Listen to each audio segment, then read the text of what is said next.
But what Rachel didn't know was that the helpless old woman she'd been managing like a burden had quietly built a $3.2 million investment portfolio over 5 decades. And the financial wake-up call I was about to deliver would teach her exactly why you should never mistake a mother's love for weakness or generosity for stupidity.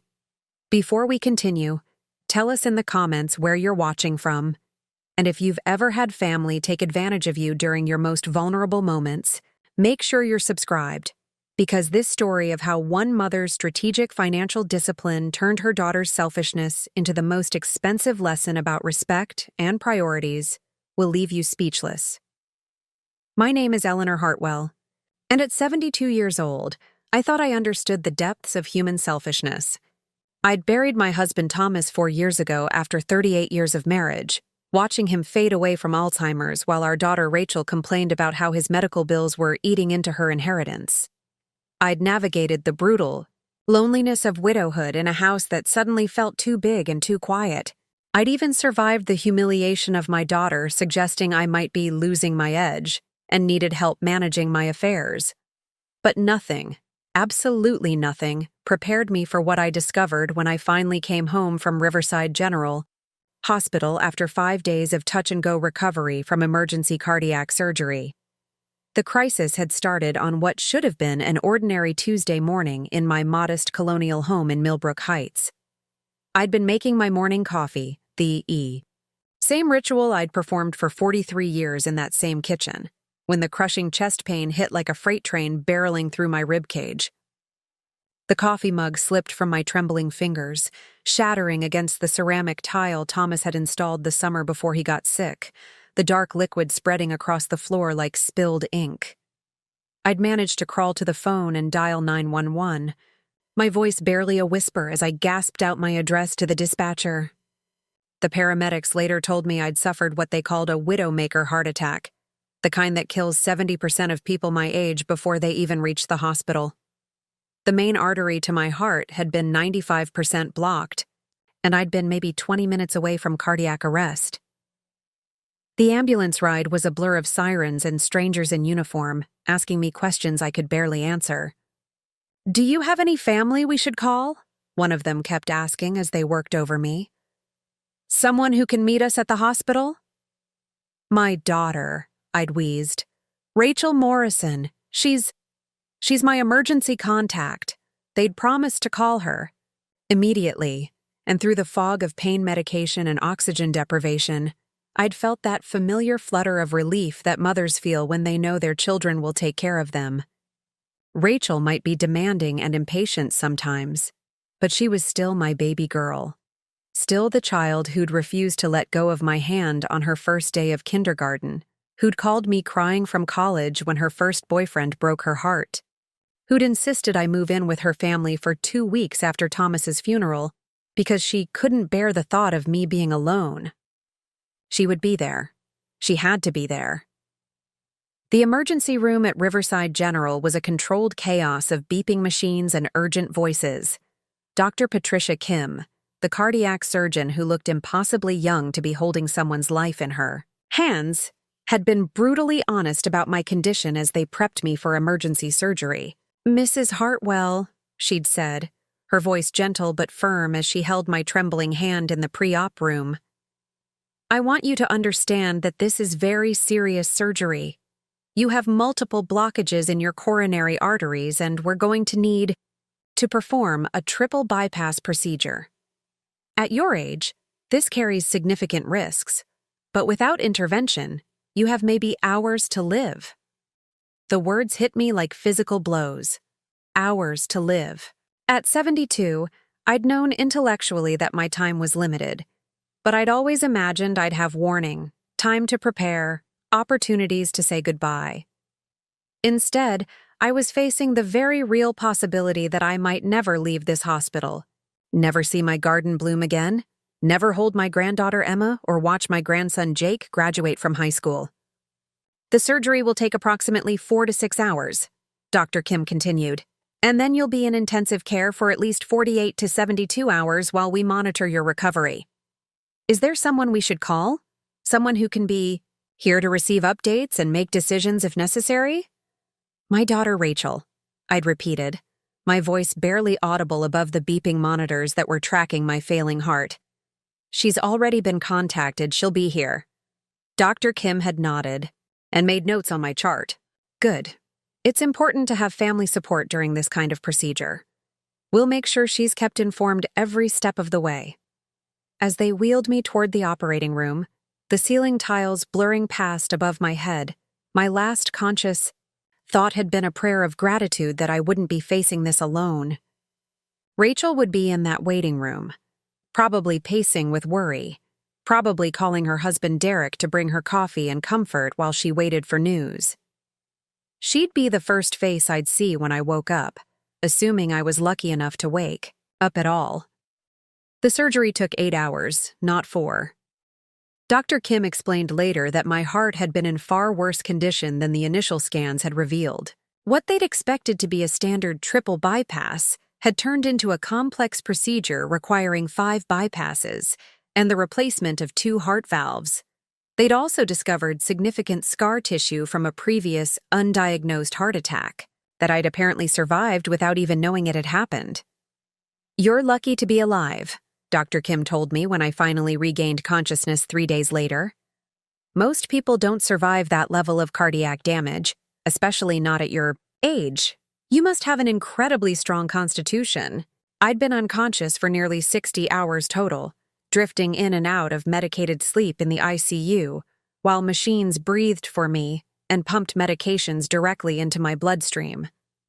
Every time I surfaced enough to think clearly, my first question was always the same. "Has my daughter called? When is Rachel coming?" The nurses, bless their hearts, had always responded with the same practiced kindness that I later realized meant they'd seen too many elderly patients waiting for family members who never appeared. "I'm sure she'll be here soon, honey," they'd say, adjusting my IV or checking my surgical incisions. Family members sometimes need time to process news like this.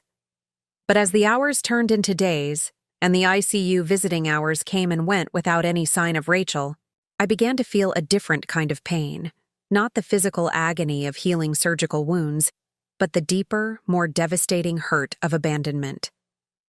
Where was my daughter? Had something happened to her? Had the hospital failed to reach her? Surely there was some explanation for why she hadn't come rushing to my bedside the moment she'd heard about the heart attack. It wasn't until day 4 entire days after I'd nearly died on an operating table, that Rachel finally made her appearance in my ICU room.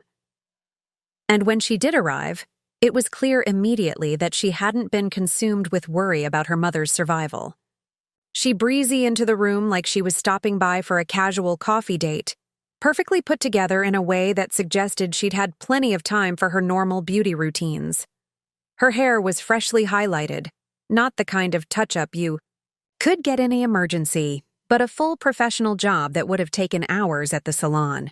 Her nails were immaculately manicured in a trendy coral shade I didn't recognize. She was wearing an expensive athleisure outfit from Lululemon that probably cost more than most people spent on groceries in a month, complete with matching accessories, and pristine white sneakers that had obviously never seen actual athletic activity. "Oh, good. You're awake," she said, settling into the visitor's chair beside my bed without so much as kissing my forehead, or taking my hand, or showing any of the overwhelming relief you'd expect from a daughter whose mother had just survived. "Life-threatening surgery. I've been so incredibly busy getting everything organized at the house. You're going to be absolutely thrilled with what I've accomplished while you've been resting." Resting. As if lying unconscious in intensive care, with tubes coming out of every part of my body, was some kind of spa vacation I'd been enjoying. "Rachel," I managed through my dry throat, my voice still hoarse from the breathing tube they'd only removed that morning. I was so scared. The doctors said it was touch and go for a while. They said I almost didn't make it through the surgery. "Well, you're obviously perfectly fine now," she replied dismissively, already pulling out her phone to scroll through whatever was more important than her mother's near-death experience. "And honestly, Mom, this whole situation has been such a blessing in disguise. I've been trying to tell you for months that the house needed serious updating, and while you were here recovering, I finally had the opportunity to make some absolutely necessary improvements. Necessary improvements. While I was fighting for my life on an operating table, my daughter had been treating my medical crisis as a home renovation opportunity. What kind of improvements? I asked, though something cold and sharp was already settling in my stomach like a shard of ice. Rachel's entire face lit up with the kind of unbridled enthusiasm she usually reserved for her own accomplishments. Job promotions, social media likes, compliments on her appearance. Oh, Mom, you are going to absolutely love what I've done. I hired the most incredible design team. They completely transformed the entire downstairs. We're talking new furniture, completely updated color scheme, modern lighting fixtures, the works. And I finally had that hideous wallpaper removed from the dining room. It was so incredibly dated and depressing. The wallpaper. Thomas and I had hung that wallpaper together for our 10th wedding anniversary, spending an entire weekend measuring and cutting and laughing when we inevitably hung pieces crooked and had to start over. We'd chosen the pattern because it reminded us of the cottage in the Cotswolds, where we'd spent our honeymoon. Tiny blue forget-me-nots scattered across cream-colored backgrounds, like memories pressed between the pages of a beloved book. For 32 years, that wallpaper had been the first thing I saw every morning when I came downstairs for coffee, a daily reminder of young love and shared dreams and the life we'd built together one small decision at a time. "You removed my wallpaper?" I whispered, my voice so quiet it was almost lost in the ambient noise of the ICU. "Trust me, it looks absolutely incredible now," Rachel continued, completely oblivious to the devastation in my voice. "Very contemporary, very clean and sophisticated. And I got rid of all that terrible clutter that was everywhere. Those dusty old photographs and all those random knickknacks that were just taking up space and collecting dust. The house feels so much more spacious and open and breathable now. The photographs. 43 years' worth of carefully curated memories covering every surface of our home. Our wedding pictures, including the candid shot of Thomas feeding me cake with frosting on both our noses. Family vacation photos from when Rachel was small and still thought her parents were the most interesting people in the world. Pictures of Rachel's childhood milestones, first steps, first day of school, graduation, wedding day. Photos of Thomas holding newborn Rachel in the hospital, his face glowing with the kind of wonder that only comes with becoming a parent for the first time. Pictures of all of us together at Christmas mornings and birthday parties and random Tuesday evenings when someone had bothered to capture the ordinary magic of family life.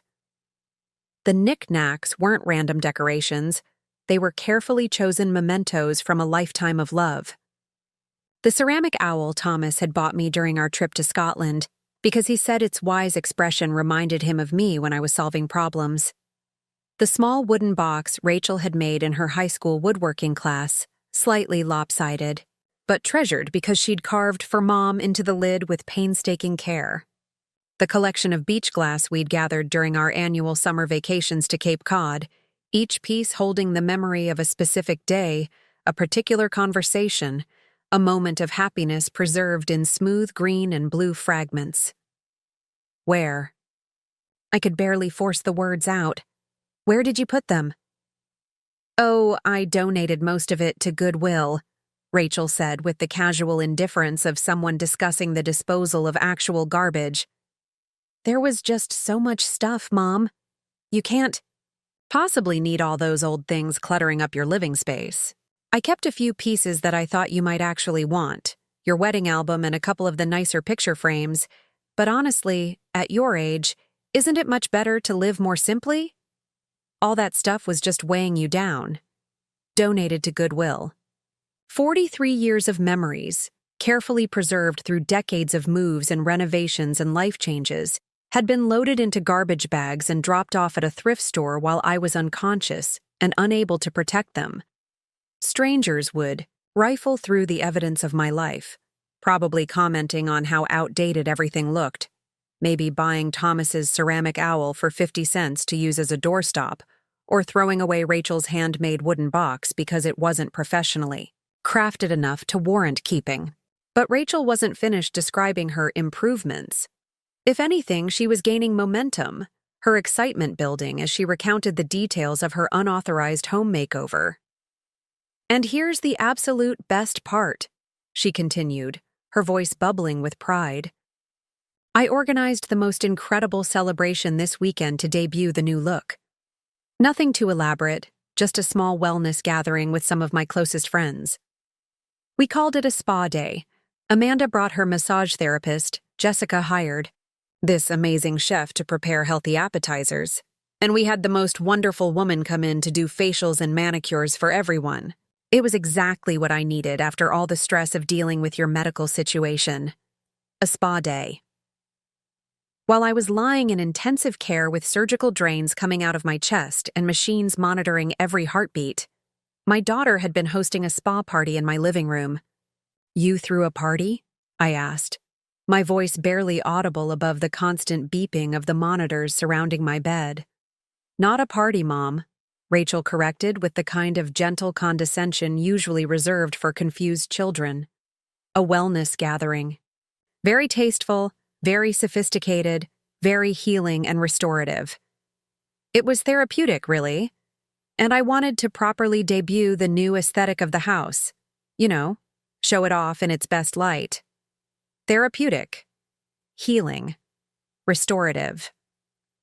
My daughter was using the language of medical recovery to describe entertaining her friends in my home while I was actually undergoing medical recovery in a hospital bed. "How many people?" I managed to ask. "Just 8 of us total. Very intimate, very exclusive. Though I have to say, everyone was absolutely blown away by how incredible the house looks now. So bright and fresh and contemporary instead of like some kind of depressing museum of the past." Several people asked if I'd consider helping them redesign their homes too. Apparently, I have quite a talent for interior design. 8 strangers. 8 women had been eating gourmet food and receiving professional spa treatments in my house, while I was fighting for my life in a hospital bed 20 miles away. 8 people had wandered through the rooms where Thomas and I had built our life together, probably commenting on how much better everything looked now that the evidence of our 43-year love story had been cleared away and donated to charity. They'd gotten facials in the living room where Thomas and I had watched countless movies together, his arm around my shoulders as we shared bowls of popcorn and commented on the plot twists. They'd received massages in the family room where Rachel had done her homework at the coffee table while Thomas and I cooked dinner together, the air filled with the comfortable sounds of family life. They'd eaten gourmet appetizers in the kitchen where Thomas had taught Rachel to make pancakes on Saturday mornings, flour handprints preserved on the cabinets for years, because I couldn't bear to wash away the evidence of their special time together. The monitors around my bed started beeping more rapidly as my heart rate spiked with a combination of shock, grief, and pure rage. A nurse appeared almost immediately, her expression concerned as she checked the readouts and adjusted my IV drip. "Mrs. Hartwell, I need you to try to stay calm," she said gently, her hands steady and professional as she made adjustments to my medications. "Your blood pressure is climbing quite rapidly, and that's not good for your healing process. Is everything all right here?" Rachel looked genuinely annoyed at the interruption, as if the nurse were being unreasonably dramatic about a few beeping machines. "She's perfectly fine," Rachel said dismissively, "just getting unnecessarily worked up over some minor household changes. Mom, you really need to focus on healing and getting better, not worry about unimportant decorating details." Unimportant decorating details. The systematic destruction of my married life, the disposal of 4 decades' worth of carefully preserved memories, the violation of my home while I was unconscious and vulnerable, all of this was just unimportant decorating details in Rachel's mind. After the nurse left and my vitals slowly stabilized, I looked at my daughter with new eyes. This wasn't the child I'd raised. This wasn't the young woman who'd sobbed in my arms when her first marriage fell apart, who'd brought her babies to My house every weekend so they could have relationships with their grandmother, who'd insisted on family dinners every Sunday because traditions matter. This was a stranger wearing Rachel's face, speaking with Rachel's voice, but operating from a completely different moral framework than anything Thomas and I had tried to teach her. "Rachel," I said quietly, my voice steady despite the emotional earthquake happening in my chest. "While I was in surgery, while the doctors weren't sure I was going to survive the procedure, while I was unconscious and fighting for my life, you were hosting a spa party in my living room." "It wasn't a party, Mom," she replied with that same patient condescension. "It was a therapeutic wellness gathering. And honestly, I think you're being a bit dramatic about the surgery. You're obviously perfectly fine now. People have heart procedures all the time these days. It's practically routine." Practically routine. As if my brush with death were as ordinary and unremarkable as getting a dental cleaning or an annual physical. "Rachel," I said, my voice gaining strength. "I almost died. The doctors told me that most people my age don't survive the kind of heart attack I had. I was unconscious for 3 days. I could have died and never woken up. But you didn't die," Rachel replied, her tone suggesting I was being unreasonable for even bringing up such an unpleasant topic. "And now, you have an absolutely beautiful home to recover in instead of that depressing museum you were living in before. You should be thanking me for taking initiative and making these improvements while you couldn't interfere with the process. I should be thanking her for throwing a party while I was unconscious in intensive care, for donating 43 years of memories to strangers without my knowledge or consent, for treating my near-death experience as a convenient opportunity to redecorate my home according to her aesthetic preferences." That was the moment I realized that the grateful daughter I'd raised, the child I'd sacrificed everything to provide for, the woman I'd trusted with my emergency contact information, and the spare keys to my house, had become someone fundamentally different from the person I thought I knew. She'd become someone who could see her mother's life-threatening medical crisis as an inconvenience to be managed and an opportunity to be exploited.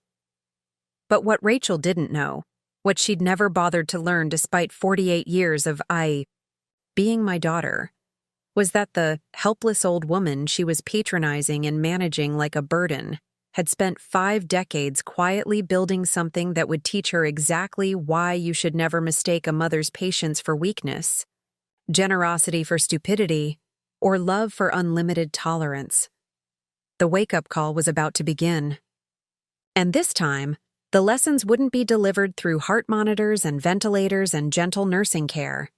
They would be delivered through frozen credit cards, canceled allowances, and a very expensive education about what happens when you take the wrong person for granted at exactly the wrong moment.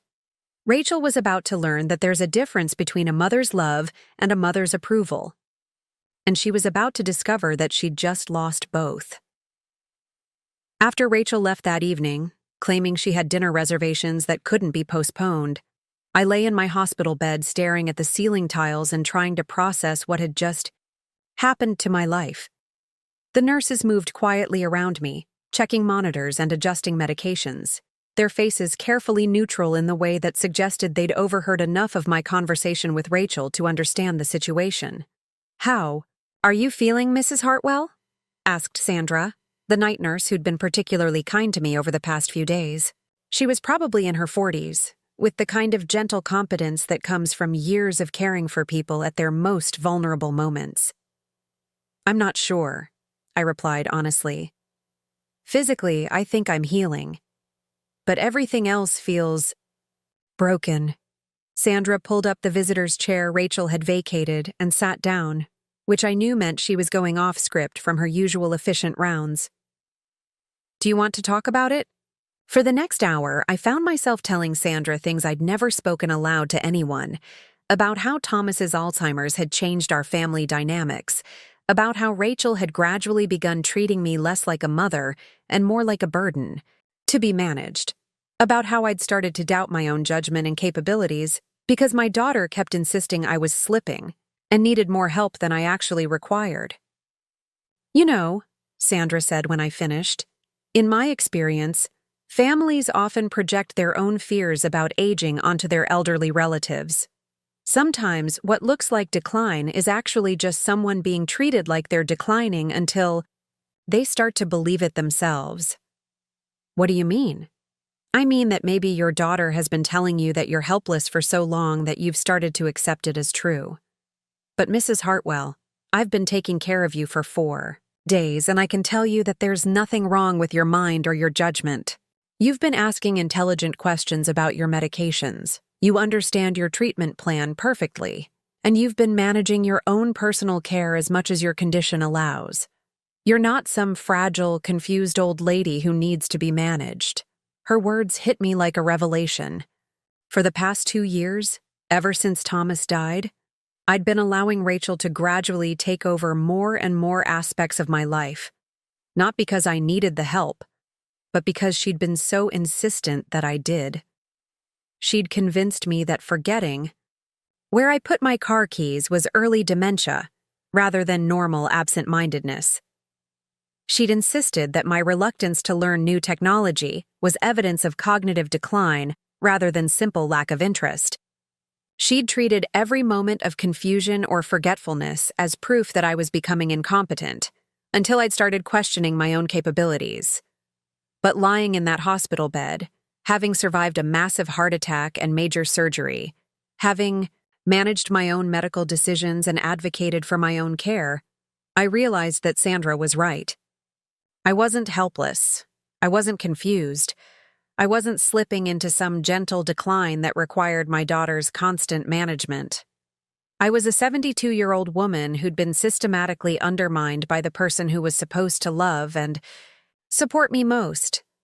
"Sandra," I said, "can you help me make some phone calls tomorrow? I think it's time I started reminding myself who I used to be." The next morning, after Dr. Kim had made her rounds and pronounced my recovery ahead of schedule, I began the process of reconnecting with the woman I'd been before grief and manipulation had convinced me I was someone smaller and weaker. My first call was to Janet Morrison, my oldest friend and former neighbor, who'd moved to Florida 3 years ago, but had stayed in touch through weekly phone calls that Rachel had increasingly discouraged. "Eleanor says constant socializing is exhausting for you," Rachel had told Janet during one of her visits. "Maybe it would be better if you called less frequently." Eleanor. Janet's voice was filled with genuine joy and relief when she heard from me. "Thank God you're all right. I got your message about the surgery, and I've been beside myself with worry. How are you feeling?" "Better than expected," I said, realizing how good it felt to talk to someone who spoke to me like I was still a complete person, rather than a patient to be managed. "Janet, can I ask you something? Did Rachel ever call you about reducing our phone calls? Did she say I found them too tiring?" There was a pause. "Oh, honey, yes, she did. About 6 months ago. She said you were having trouble keeping up with conversations, and that too much stimulation was bad for your health. I've been feeling so guilty about bothering you, but I miss talking to you so much." Too much stimulation. Rachel had been systematically isolating me from my support network by convincing my friends that I was too fragile for normal social interaction. "Janet," I said, "I want you to know that's not true. I never asked Rachel to limit our calls, and I certainly never said I found our conversations tiring. I've missed talking to you more than I can express." That little... Janet caught herself before finishing the curse. "Eleanor, what else has she been telling people? Because I have to say, some of the things she's said about your condition haven't matched what I observed when we talked." Over the next hour, Janet and I compared notes about Rachel's various claims regarding my supposed decline. Janet had been told I was having memory problems, but our conversations had always been sharp and detailed. She'd been told I was becoming confused about finances, but I'd always remembered exactly how much my pension was and could discuss my expenses clearly. She'd been told I was getting paranoid about people taking advantage of me, but Janet had always found my concerns about various issues to be completely rational and well-founded. "Honey," Janet said finally, I think your daughter has been gaslighting you, and I think she's been gaslighting everyone else about your condition too. Gaslighting. The word hit me like a physical blow because it explained so much about how I'd been feeling for the past 2 years. Constantly doubting myself, constantly second-guessing my own perceptions, constantly accepting other people's assessments of my capabilities over my own lived experience. My second call was to Dr. Rebecca Martinez, my longtime primary care physician, who'd been treating me for over 15 years. Rachel had started attending my medical appointments about a year ago, claiming she wanted to help me remember what the doctor said and make sure I was asking the right questions. "Eleanor, I'm so glad to hear from you," Dr. Martinez said when I reached her office. "I heard about your surgery from Dr. Kim. How are you feeling?" "Dr. Martinez, can I ask you something confidential? In your medical opinion, have you observed any signs of cognitive decline or memory problems during my recent appointments?" "Cognitive decline? Eleanor, why would you ask that? Your mental faculties are excellent. You've always been one of my most engaged and informed patients. You ask thoughtful questions. You understand your treatment plans. You manage your medications responsibly.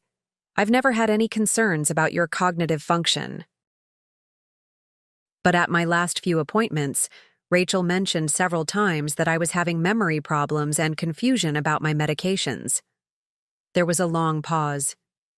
"Eleanor, I need to be careful about what I say due to privacy laws, but I can tell you that nothing your daughter has mentioned to me about your supposed cognitive issues has matched my professional observations. You've never shown any signs of confusion or memory problems during our consultations." Another piece of the puzzle fell into place. Rachel had been creating a false narrative about my mental state, not just to isolate me from friends, but to undermine my credibility with medical professionals who might otherwise support my independence. My third call was to David Chen, the financial advisor who'd been managing my investment portfolio since Thomas and I had first started saving for retirement 35 years ago. David had helped us navigate the complexities of long-term financial planning, and after Thomas's death, he'd been instrumental in restructuring my finances to ensure I could maintain my independence throughout my widowhood. "Mrs. Hartwell," David said when his secretary put me through, "I've been hoping to hear from you.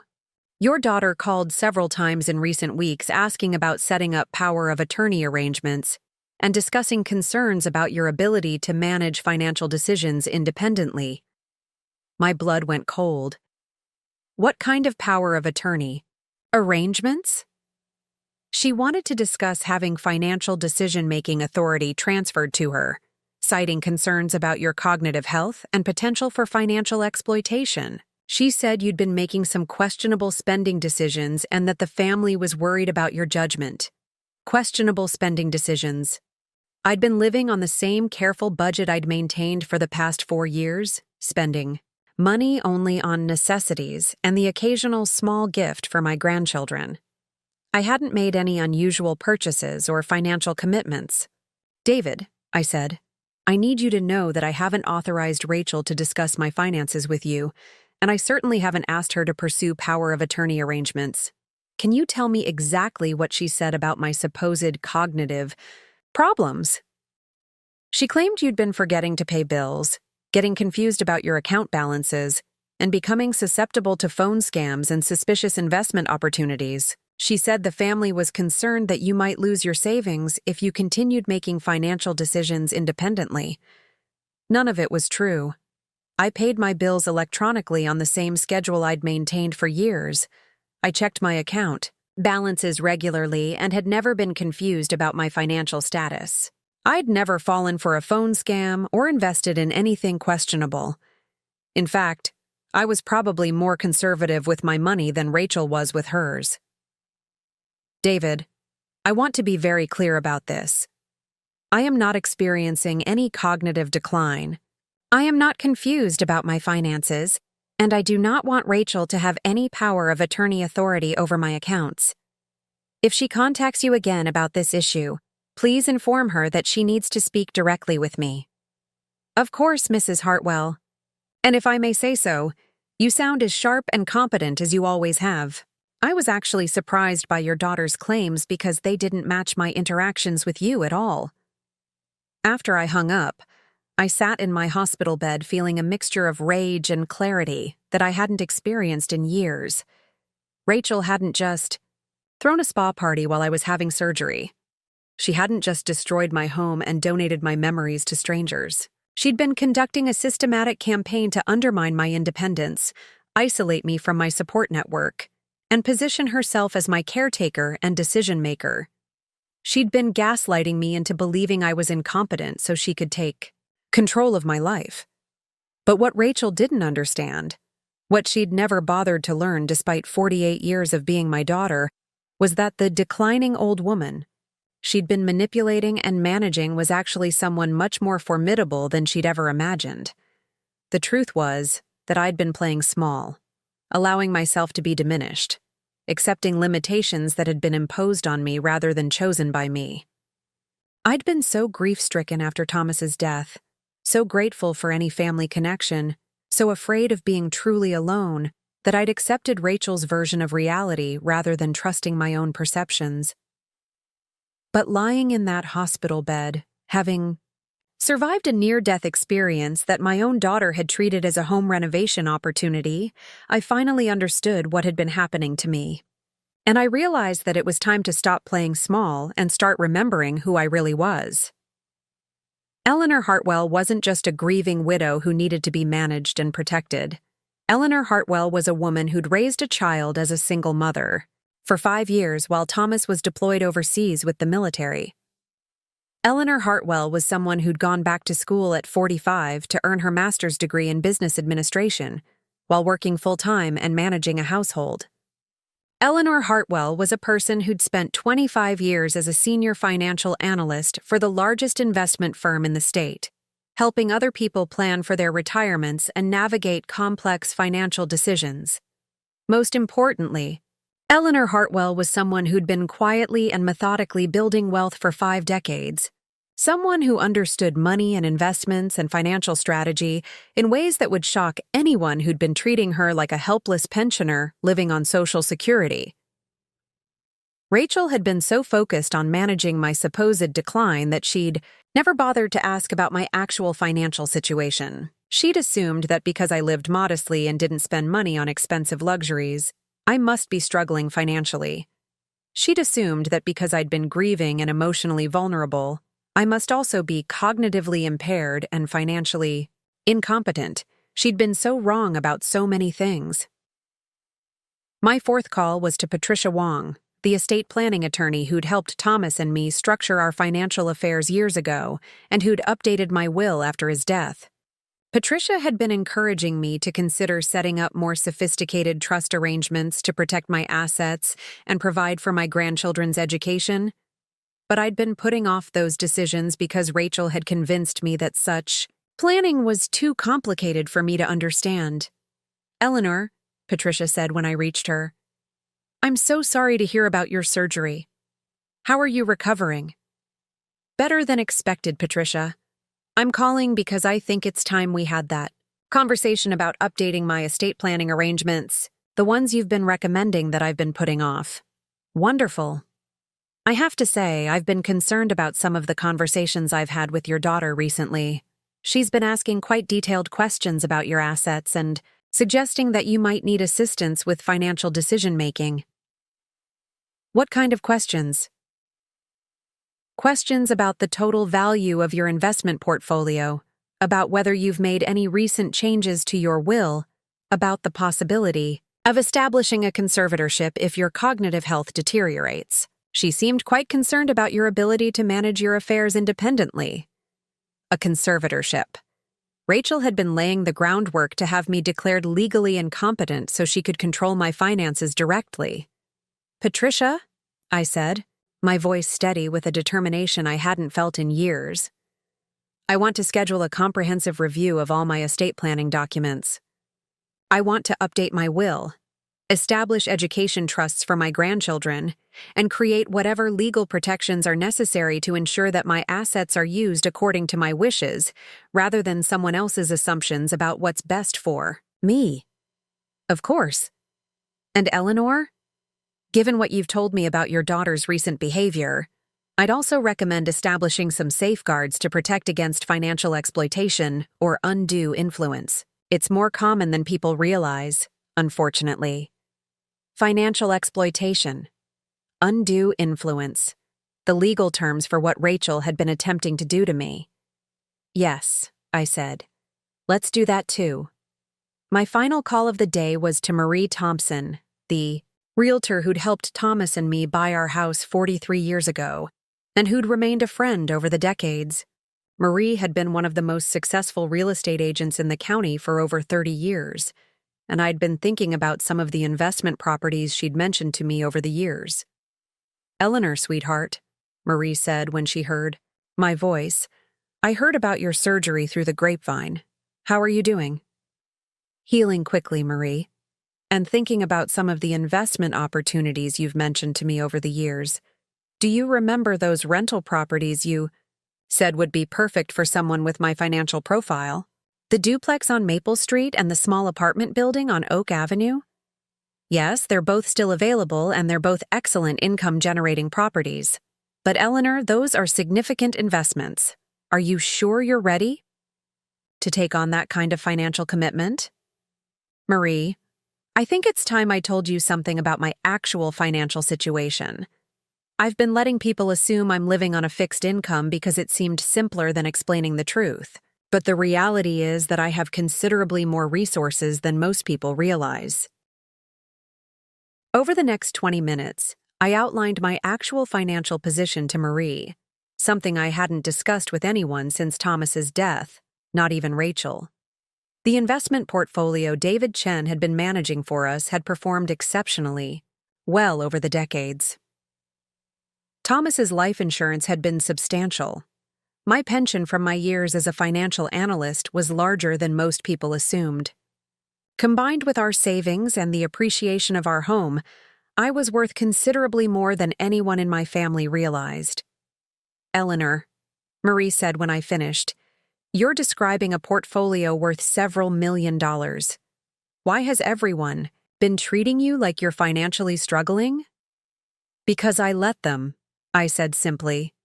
"Because I was grieving and lonely, and willing to accept other people's assumptions rather than assert my own reality. Because my daughter convinced me that being modest about money was the same as being confused about money. Well, if you're serious about real estate investment, those properties I mentioned would be perfect for someone with your resources. They're both in excellent condition, they have reliable tenants, and they generate steady income. You could easily afford both of them without touching your retirement accounts." "Let's do it," I said. "Both properties. I want to start building a real estate portfolio."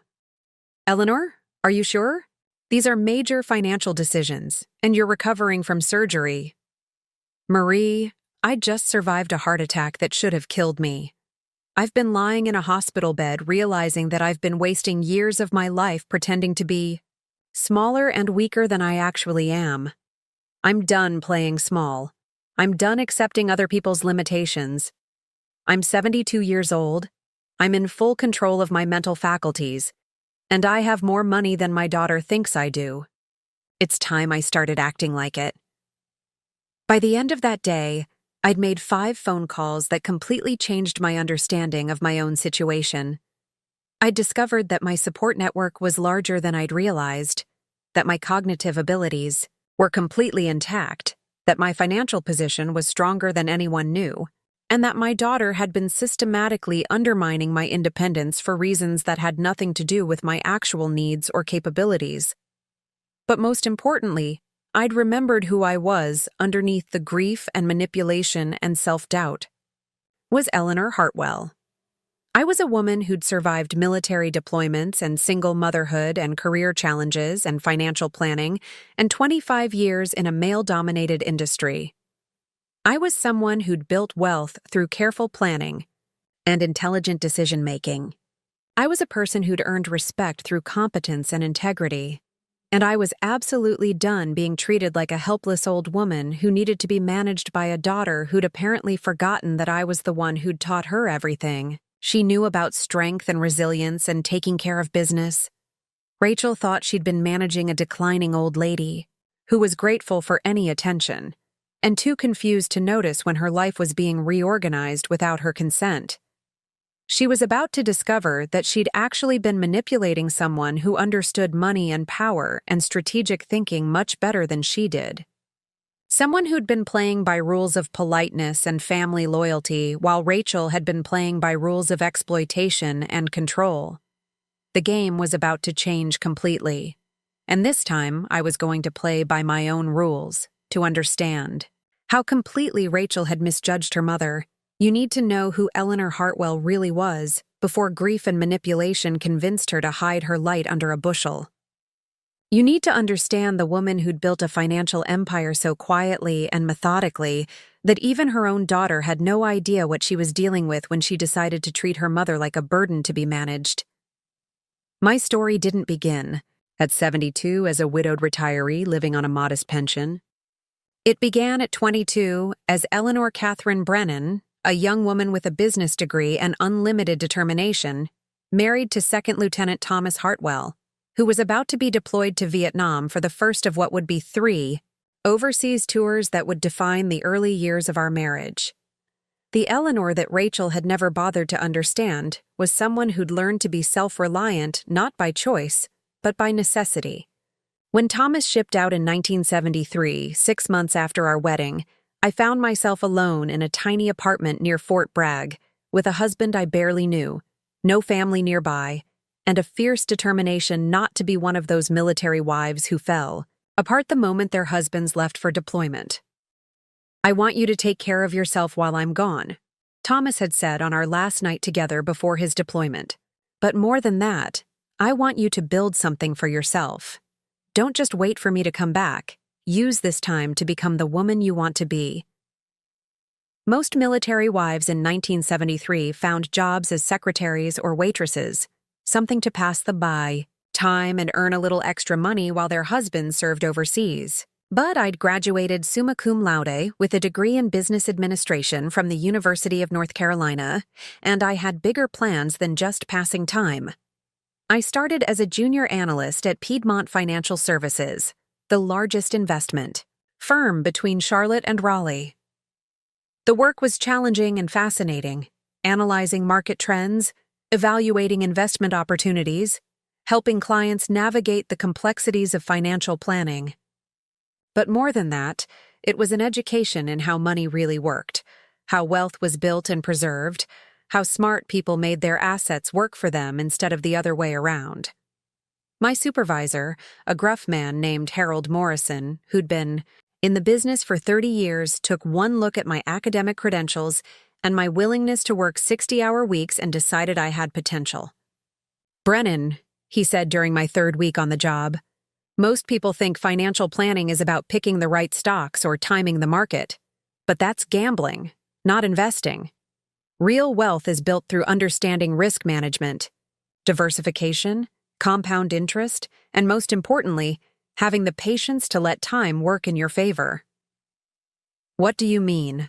I asked, leaning forward in his office chair, eager to absorb every piece of wisdom he was willing to share. "I mean that a 22-year-old woman who starts investing $200 a month in a diversified portfolio and never touches it will be worth more at retirement than someone who starts investing $500 a month at age 40. The key isn't how much you invest. It's how early you start and how consistently you stick to your strategy." That conversation changed my life. Because while Thomas was serving his country overseas, I began serving my future self by implementing every piece of financial advice Harold Morrison gave me. I lived on half my salary and invested the rest. I read every financial publication I could get my hands on. I studied successful investors and learned from their strategies. I treated building wealth like a science project, methodically testing different approaches and measuring the results. When Thomas returned from his first deployment in 1974, He found a wife who'd transformed herself from a nervous newlywed into a confident young professional with a growing investment portfolio and a deep understanding of financial markets. "Eleanor," he said, looking through the financial statements I'd carefully organized for his review, "this is incredible. You've saved more money in 1 year than most people accumulate in 5.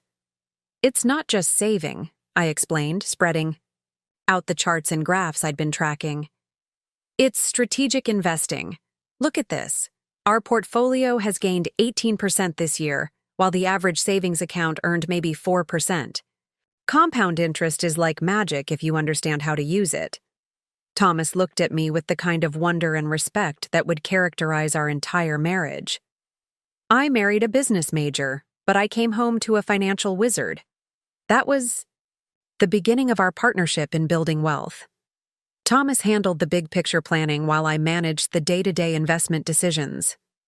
He brought discipline and strategic thinking from his military training, while I contributed analytical skills and market knowledge from my work at Piedmont Financial.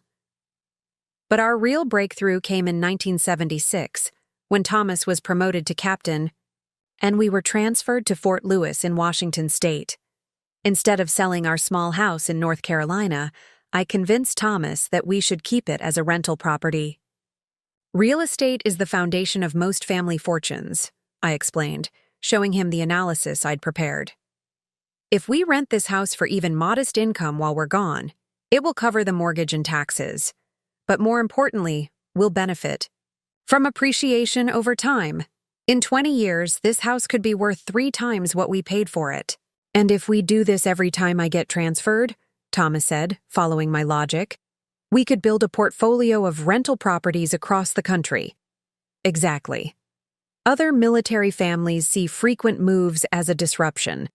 We're going to see them as investment opportunities. Over the next 15 years, as Thomas's career took us from Washington to Texas to Germany to California, we accumulated rental properties in each location. Not expensive properties. We focused on modest homes in stable neighborhoods, properties that would attract reliable tenants and appreciate steadily over time. By the time Thomas retired from the Army as a lieutenant colonel in 1991, we owned 7 rental properties and had a diversified investment portfolio worth over $800,000. But our real financial breakthrough came when I returned to graduate school in 1985 to earn my master's in business administration from Stanford University. Thomas was stationed at the Presidio in San Francisco, and I saw it as an opportunity to expand my knowledge and credentials in financial management. The Stanford MBA program was intellectually rigorous and professionally transformative. I studied under professors who were legends in the field of investment analysis, learned advanced strategies for portfolio management, and was exposed to sophisticated financial instruments that most individual investors never encountered. But more than that, I was surrounded by some of the brightest financial minds in the country, people who would go on to manage billion-dollar funds and advise Fortune 500 companies. Mrs. Hartwell, Professor Jonathan Sims told me during my final semester, "You have one of the most intuitive understanding of risk-adjusted returns I've encountered in 15 years of teaching. Have you considered a career in institutional investment management?" "I have," I replied, "but I'm more interested in helping individual families build wealth than managing money for institutions. I think there's a huge need for sophisticated financial planning services targeted at regular people rather than just the ultra-wealthy." Professor Sims smiled. "That's exactly the kind of thinking that creates lasting success. The investment management industry tends to focus on high-net-worth clients because the fees are larger, but there's an enormous underserved market of middle-class families who need professional quality financial advice." When Thomas retired from the Army in 1991, we moved back to North Carolina, where I was hired as a senior financial analyst at Triangle Investment Management, one of the most prestigious firms in the Research Triangle area. My job was to develop comprehensive financial plans for clients with portfolios ranging from $100,000 to $5 million. Exactly the underserved middle market segment Professor Sims had described. The work was fascinating and deeply satisfying. I helped families navigate complex decisions about retirement planning, college savings, insurance needs, and estate planning. I specialized in working with professional couples, doctors, lawyers, engineers, professors, people who were highly educated but didn't have the time or expertise to manage their finances optimally. Eleanor has a gift for translating complex financial concepts into language that regular people can understand. My supervisor, Janet Williamson, wrote in one of my annual performance reviews. More importantly, she has an ethical approach to financial planning that puts clients' long-term interests ahead of short-term commission opportunities. Her clients trust her because she's earned that trust through consistently excellent advice. What Janet didn't know was that I was using Triangle Investment Management as my own financial laboratory, testing investment strategies on our personal portfolio before recommending them to clients. Every piece of advice I gave had been proven through our own experience. Every investment recommendation had been validated through our own success. By 1995, 4 years after Thomas's retirement, our personal net worth had reached $1.4 million. We owned 9 rental properties in 6 different states, all managed through professional property management companies that handled the day-to-day operations. Our investment portfolio was diversified across domestic stocks, international funds, government bonds, and real estate investment trusts. Most importantly, everything was structured to minimize taxes and maximize long-term growth. But our most prescient investment decision came in 1996, when I recognized the potential of technology stocks long before the general public caught on to the internet boom. "Thomas," I said one evening, showing him research I'd been conducting on companies like Microsoft, Intel, and a little-known startup called Amazon, "I think we're looking at the biggest technological transformation since the Industrial Revolution. These companies aren't just developing products, they're creating entirely new ways for people to work, communicate, and conduct business." "Are you sure?" Thomas asked, looking at the stock prices that seemed impossibly high compared to traditional valuation metrics. "These prices seem inflated compared to companies' actual earnings." "They are inflated based on current earnings," I agreed. "But we're not investing in current earnings. We're investing in future potential. Amazon might lose money today, but they're building infrastructure that could dominate retail commerce for decades. Microsoft isn't just selling software, they're creating the platform that every business in America will depend on." "How much are you thinking we should invest?" 20% of our portfolio," I said. "Enough to generate significant returns if I'm right, but not enough to destroy us if I'm wrong." Thomas trusted my judgment, as he always had. Over the next 3 years, our technology investments increased in value by over 400%, while our more traditional investments provided steady, reliable growth. By 1999, our net worth had reached $2.8 million, and I was being recruited by larger firms who wanted to benefit from my investment insights. But the real test of my financial acumen came during the dot-com crash of 2000-2001. While other investors panicked and sold their technology holdings at massive losses, I recognized that the crash was creating buying opportunities for investors with patience and cash reserves. "Everyone is treating this like the end of the world," I told Thomas as we watched the market continue its steep decline through the spring of 2001. "But the underlying technology trends haven't changed. People are still going to use computers. They're still going to shop online, and businesses are still going to need software. The weak companies will disappear, but the strong ones will emerge more dominant than ever." Instead of selling our technology holdings, we bought more shares at drastically reduced prices. We purchased additional shares of Microsoft at a 60% discount from its peak. We increased our Amazon position when the stock fell below $10 per share. We bought Google when it went public in 2004 at $85 per share.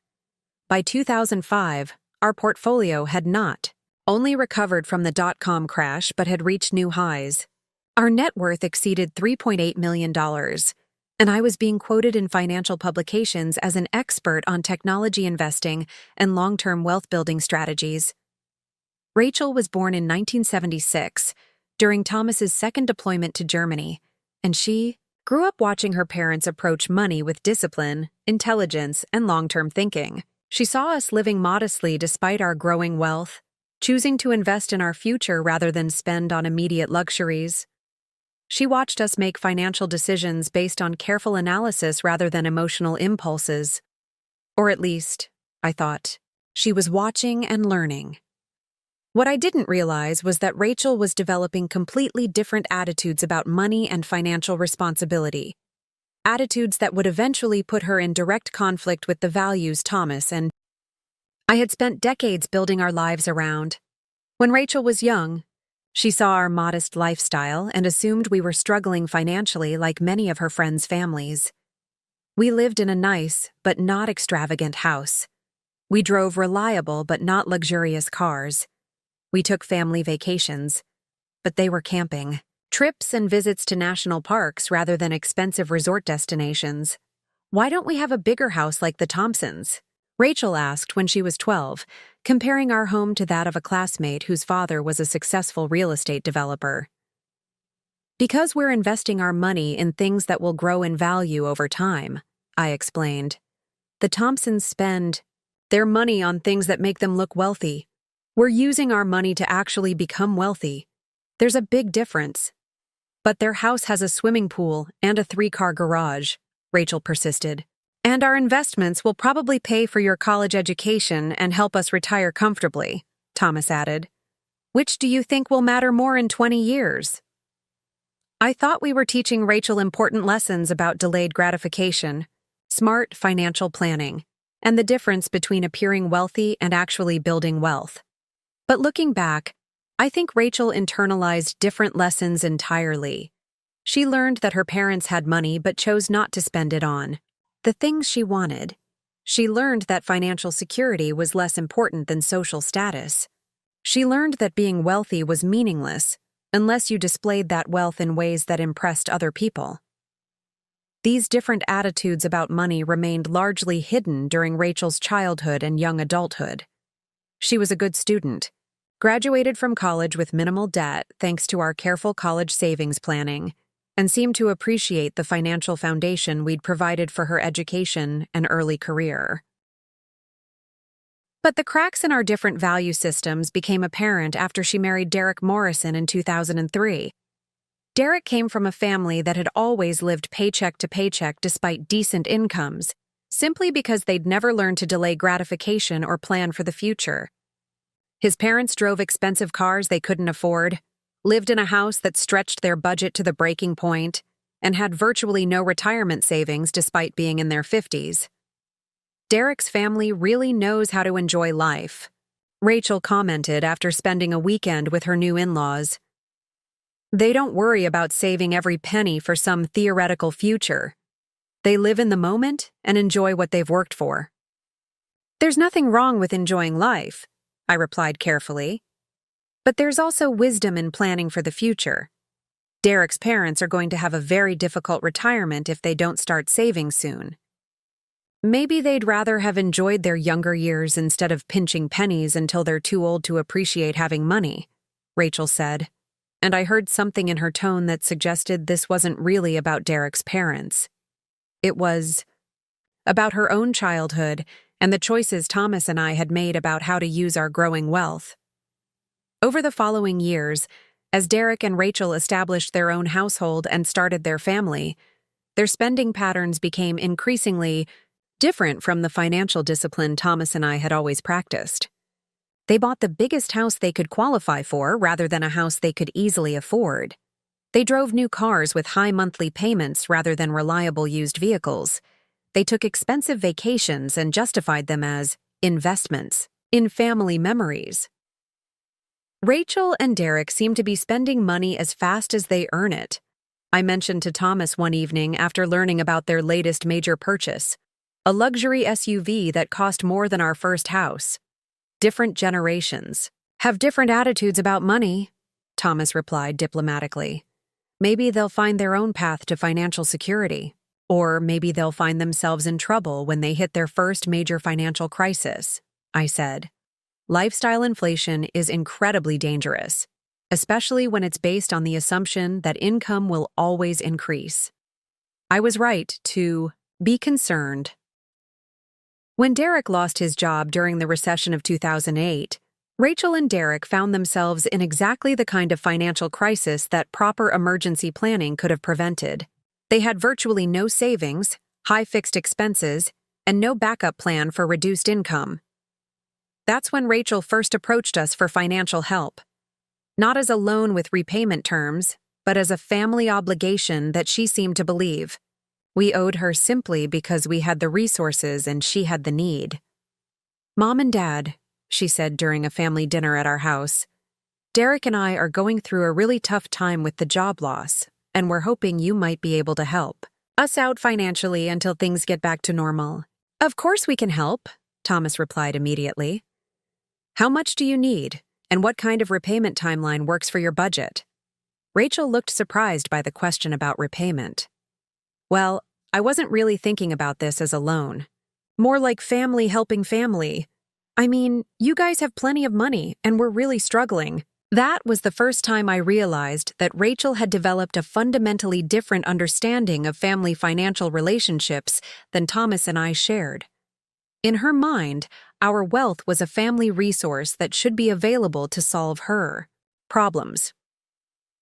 In our minds, our wealth was the result of decades of discipline and smart decisions, and helping family members meant teaching them to make similar decisions rather than simply transferring money to cover the consequences of poor planning. "Rachel," I said gently, "we're absolutely willing to help you and Derek get through this difficult time. But we want to structure that help in a way that actually strengthens your financial position rather than just postponing the underlying problems." "What do you mean?" "I mean that we can lend you money to cover essential expenses while Derek looks for work, but we also want to help you restructure your budget so that you're building emergency savings and reducing your fixed expenses to a more sustainable level." Rachel's face darkened. "So you're saying you'll help us, but only if we accept your judgment about how we should live our lives?" "We're saying we'll help you learn to manage money the way we learned to manage money," Thomas clarified. "The goal isn't to control your life. It's to help you develop the skills and habits that will prevent this kind of crisis from happening again." That conversation was the beginning of the tension between Rachel's financial expectations and our financial values. We did help them through Derek's unemployment, but we structured that help as a low-interest loan with clear repayment terms and included financial counseling as part of the agreement. Rachel resented what she saw as our attempt to control her choices, while we saw it as our responsibility to help her develop sustainable financial habits. By the time Thomas was diagnosed with Alzheimer's in 2018, our net worth had reached $4.2 million despite helping Rachel and Derek multiple times over the years. We owned 12 rental properties, had a diversified investment portfolio, and had structured our finances to ensure that Thomas's medical care wouldn't create financial hardship for either of us. But Rachel's response to Thomas's diagnosis revealed just how differently she thought about family financial responsibilities than we did. "Mom," she said during one of our conversations about Thomas's care needs, "I hope you're planning to use your savings to get Dad the best possible medical care. I mean, what's the point of having all that money if you're not going to spend it when it really matters?" "Of course we're going to make sure your father gets excellent medical care," I replied. "But we're also going to be smart about how we structure that care so that it doesn't unnecessarily deplete resources that might be needed for years of ongoing treatment." "But you could afford to put him in the best memory care facility in the state," Rachel persisted. "You could hire private nurses, get experimental treatments, spare no expense to give him every possible advantage." "Rachel, your father and I have spent 40 years building financial security so that we could maintain our independence and dignity regardless of what health challenges we might face. The goal isn't to spend every dollar we have on medical care, it's to balance quality of life with financial sustainability." I just think it's wrong to let money considerations influence medical decisions when you have the resources to eliminate those considerations entirely. That conversation revealed the fundamental difference between Rachel's understanding of wealth and mine. She saw money as something to be spent when you needed it, particularly on things that seemed important or urgent. I saw money as a tool for maintaining independence and control over your life circumstances, which meant being strategic about when and how you used financial resources. When I made the decision to sell my portion of Triangle Investment Management to care for Thomas full-time during his final years, Rachel was horrified. "Mom, you're giving up your career just when you could be earning the most money. Don't you think Dad would want you to continue working and use that income to pay for professional care? Your father would want me to make whatever choice allows us to spend the most quality time together during whatever time we have left," I replied. "Money is important, but it's not the most important thing. But if you keep working, you could probably retire with $6 or $7 million instead of $4 million. That's a lot of financial security you're giving up." "Rachel, $4 million is already more financial security than most people could ever use. The question isn't whether we have enough money. It's whether we're using our time in a way that reflects our actual priorities." I don't think Rachel ever understood my decision to prioritize time with Thomas over additional wealth accumulation, just as I don't think she ever understood that our decades of modest living and careful investing had created a level of financial independence that gave us choices most people never have. But what Rachel definitely didn't understand was that the confused old woman she'd been managing and manipulating for the past 2 years was actually someone who knew more about money, investments, and financial strategy than she'd ever learned despite growing up in a household where those skills were practiced daily.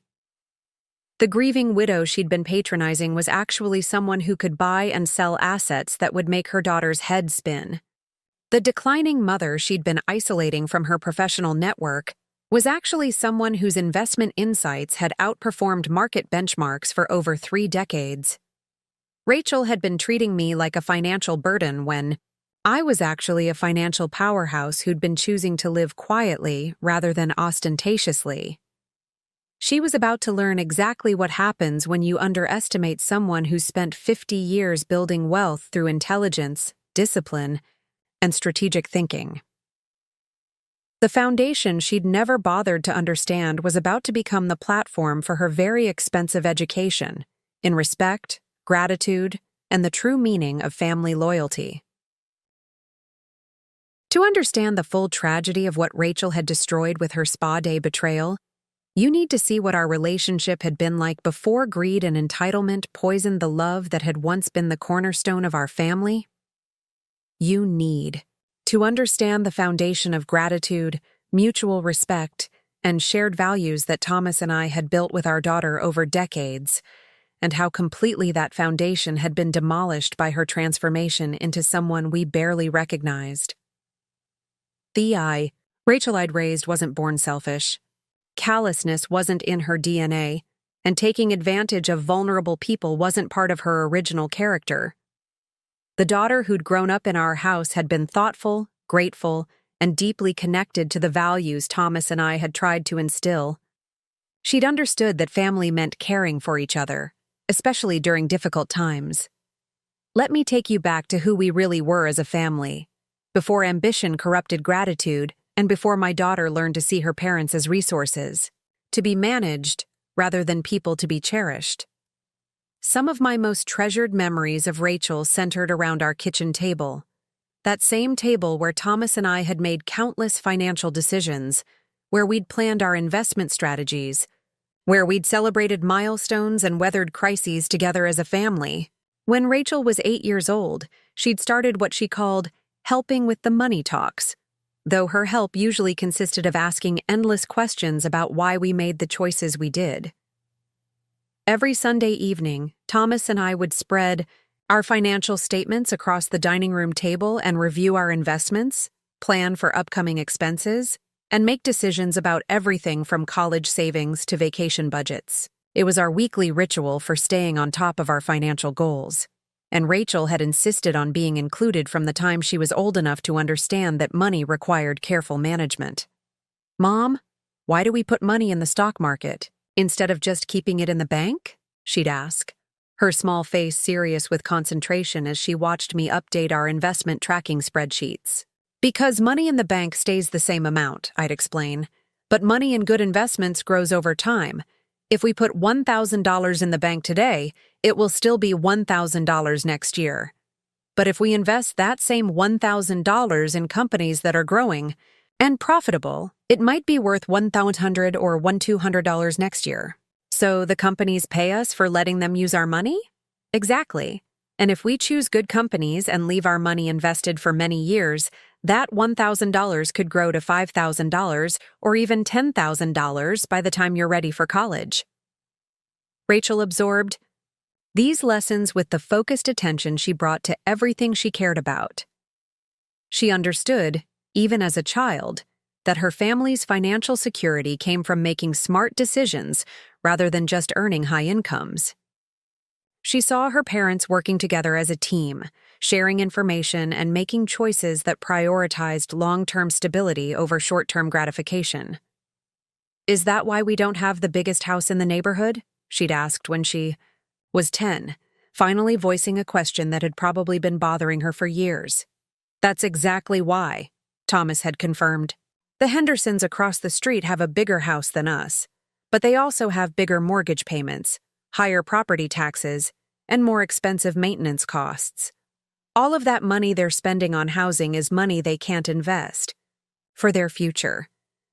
So their big house makes them look richer, but actually makes them poorer." "You're learning fast," I'd said proudly. Looking wealthy and being wealthy are often completely different things.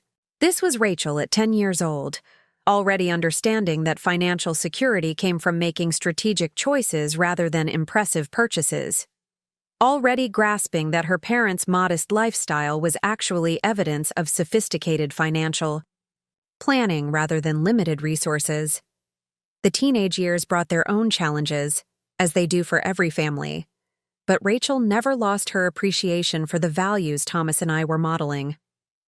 When she got her first job at 16, working weekends at the local bookstore, she didn't see it as punishment or an indication that her family couldn't afford to give her spending money. She saw it as education in financial independence. "I want to start investing some of my paycheck," Rachel announced during one of our Sunday evening financial meetings. "Not all of it, but maybe 20%. I want to see how compound interest actually works with my own money." "That's an excellent idea," Thomas had agreed. "But let's talk about what kind of investments make sense for someone your age with your financial goals." "What do you mean?" "I mean that investment strategy should match your timeline and objectives," I explained. "You're 16 years old, so any money you invest today doesn't need to be available until you're in your 60s. That means you can afford to take more risks in exchange for potentially higher returns. So I should buy different stocks than you and Dad? You should buy some of the same stocks we buy, but you might want to allocate more of your portfolio to growth companies and less to stable dividend-paying companies. At your age, you want investments that will multiply in value over 40 years, even if they're more volatile in the short term." Rachel took these lessons seriously, researching investment options and making careful decisions about how to allocate her modest savings. By the time she graduated from high school, she had a small but well-diversified portfolio and a sophisticated understanding of how different types of investments served different purposes in a long-term financial plan.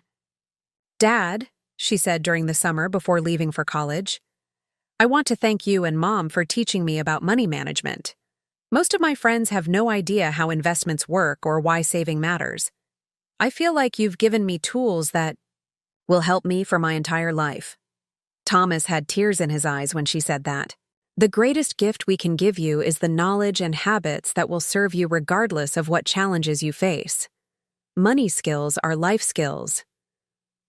That was my daughter at 18 years old, grateful for the financial education she'd received, committed to building her own wealth through the same principles of discipline and smart investing that had built our family's security.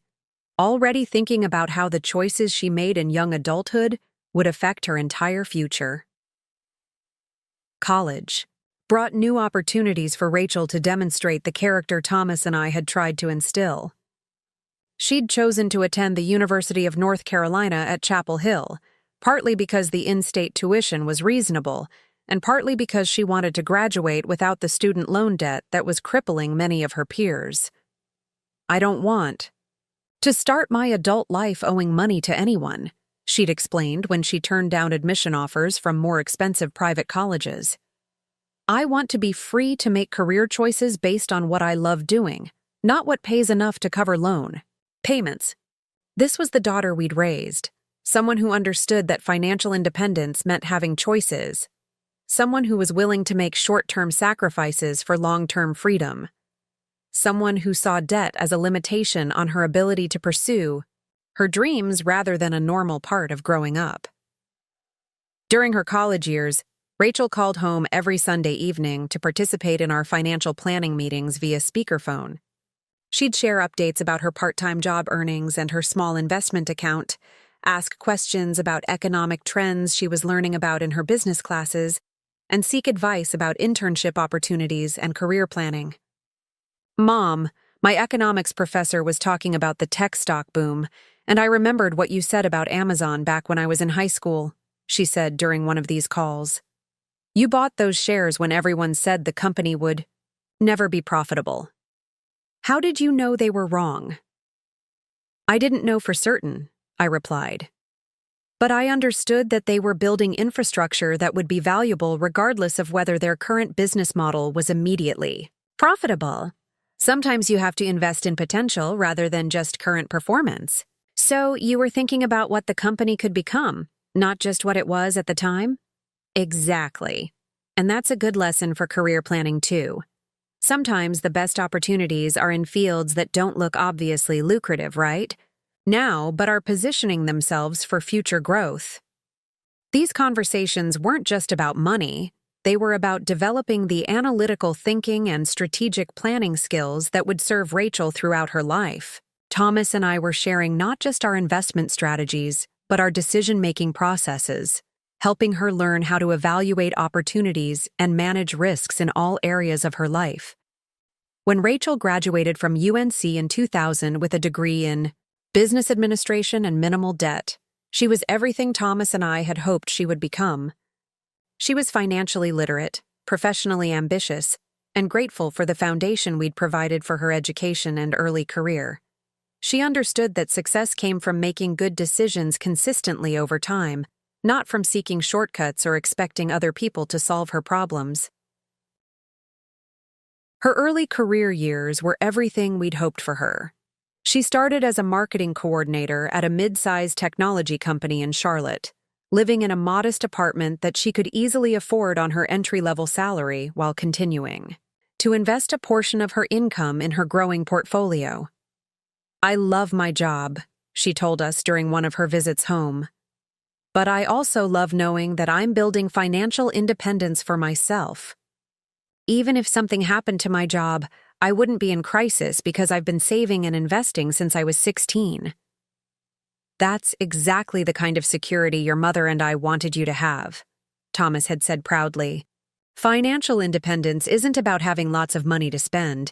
It's about having enough resources to make choices based on what's right for you rather than what you're forced to do by circumstances." When Rachel met Derek Morrison in 2002, we were cautiously optimistic about their relationship. Derek seemed like a decent young man with a good job and sincere affection for our daughter. But we quickly noticed that he had very different attitudes about money and financial planning than the values we'd taught Rachel.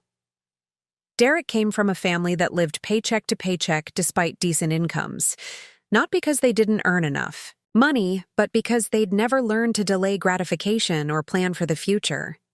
His parents drove cars they couldn't afford, lived in a house that stretched their budget to the breaking point, and treated credit cards as extensions of their income rather than tools to be used strategically. "Derek's family has such a different approach to money than we do," Rachel mentioned during one of her visits home. "They don't worry about saving for retirement or building emergency funds. They figure they'll deal with financial problems when they arise rather than trying to prevent them. How do you feel about that difference? I asked carefully, not wanting to criticize her boyfriend, but concerned about how these different values might affect their relationship. Honestly, it makes me appreciate even more how you and Dad taught me to think about money, Rachel replied. Derek is starting to understand why I live below my means and invest so much of my income. He's actually asked me to help him set up a budget and start saving for the first time in his life. That response gave Thomas and me hope that Rachel's financial values were strong enough to influence Derek, rather than being undermined by his family's approach to money management. We thought that perhaps love and Rachel's good example would help Derek develop better financial habits. We were partially right.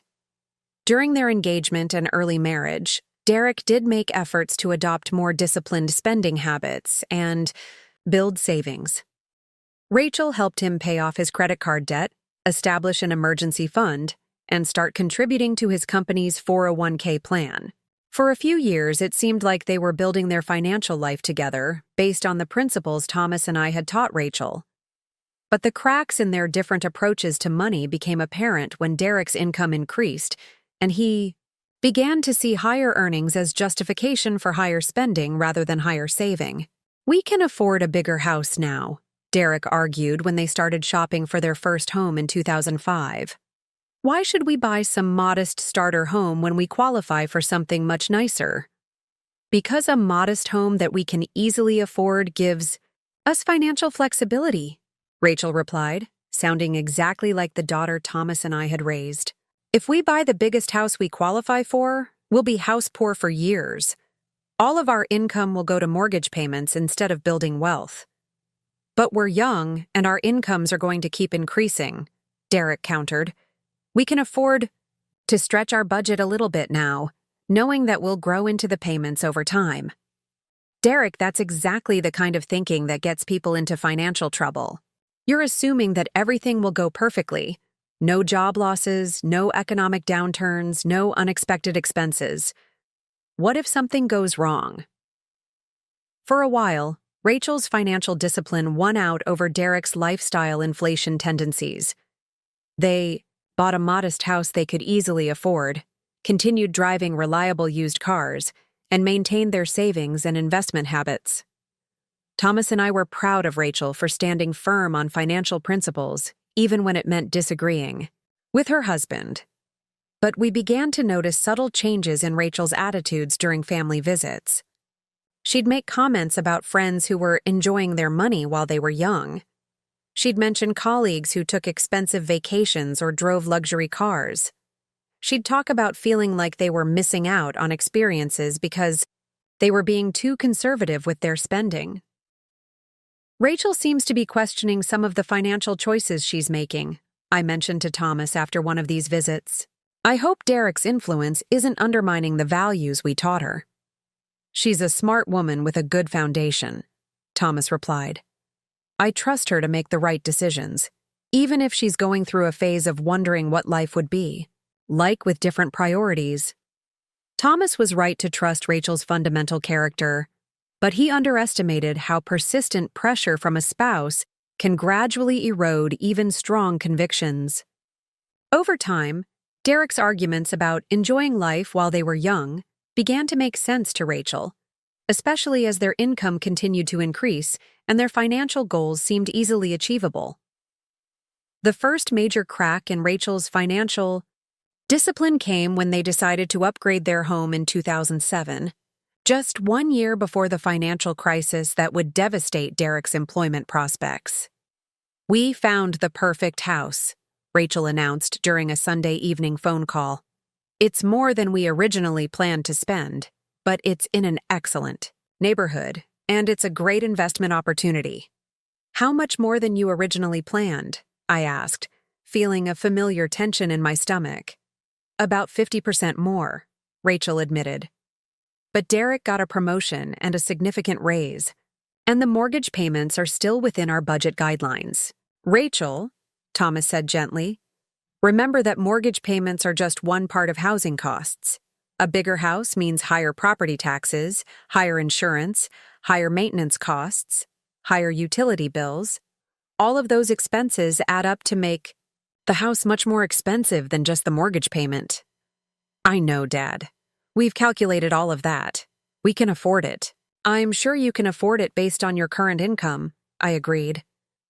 But what happens if something changes? What if Derek's job situation changes, or if you decide to start a family and want to reduce your hours? Mom, you're being overly cautious.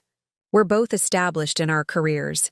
The economy is strong, and housing values are increasing steadily. This is a smart financial move. That conversation was the first time I'd heard Rachel dismiss our financial concerns rather than carefully considering them. It was the first indication that Derek's influence was winning out over the disciplined approach Thomas and I had taught her. The financial crisis of 2008 proved our concerns justified when Derek lost his job, and they suddenly found themselves unable to afford the mortgage payments on their perfect house. That's when Rachel first approached us for financial help, not as a learning opportunity or a temporary bridge loan, but as an expectation that her parents would solve problems created by ignoring our advice. I know you warned us about stretching our budget, Rachel said when she called to ask for help.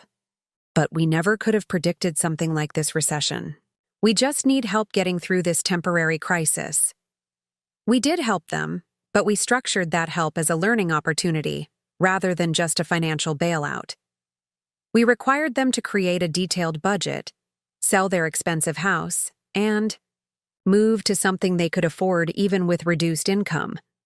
We wanted to help them develop sustainable financial habits rather than just postponing the consequences of poor planning. But I think that financial crisis marked the beginning of Rachel's resentment toward our approach to money management. Instead of seeing our assistance as generous support during a difficult time, she began to see our conditions and requirements as controlling behavior. Instead of appreciating our willingness to help, she began to expect our financial resources to be available whenever she made choices that created problems. "Why do Mom and Dad make everything so complicated?" she complained to Derek, not realizing that Thomas had overheard her during one of their visits to our house. "They have more money than they could ever spend, but they act like helping their own daughter is some kind of business transaction. They're just trying to teach us to be more responsible," Derek replied, showing more understanding of our motivations than Rachel was demonstrating. "We're adults, Derek. We don't need to be taught lessons. We need support from family during a difficult time." That conversation revealed how fundamentally Rachel's attitude toward family financial relationships had changed. She no longer saw our wealth as the result of decades of discipline and smart choices.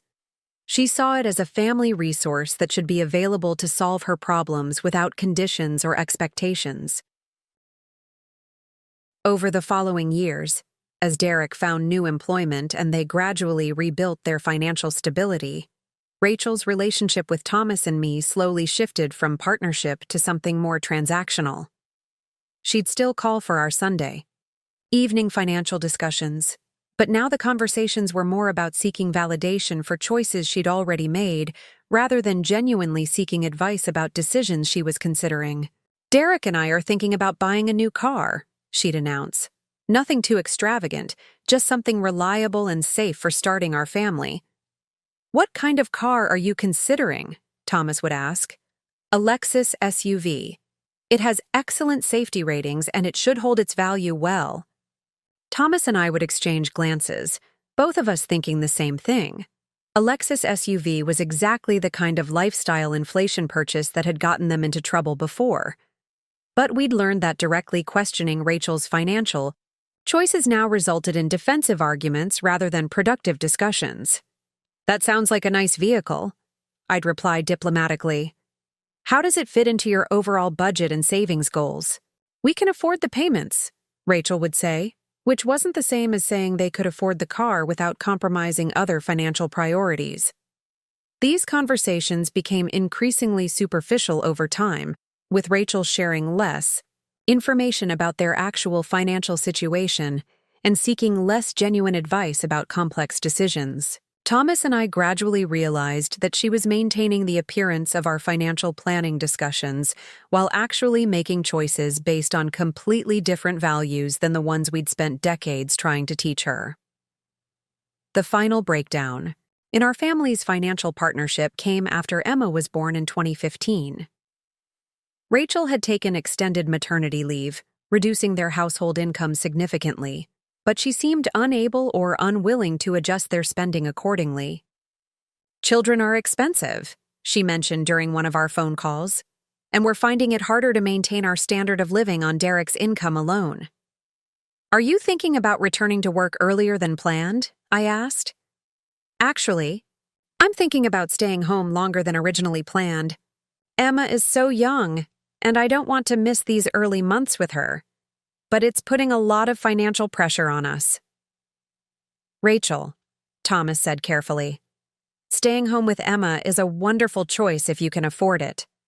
But if it's creating financial stress, maybe you need to think about reducing expenses rather than just accepting that money will be tight." "What kind of expenses?" Rachel asked, though her tone suggested she already knew what kinds of changes we were going to suggest. "Well, the house payment, the car payments, the vacation budget, the entertainment expenses, all the things that made sense when you both were working full-time but might need to be adjusted now that you're living on one income. I don't want to feel like having a baby means we have to give up everything that makes life enjoyable," Rachel replied. "There has to be a way to maintain our lifestyle without sacrificing time with Emma."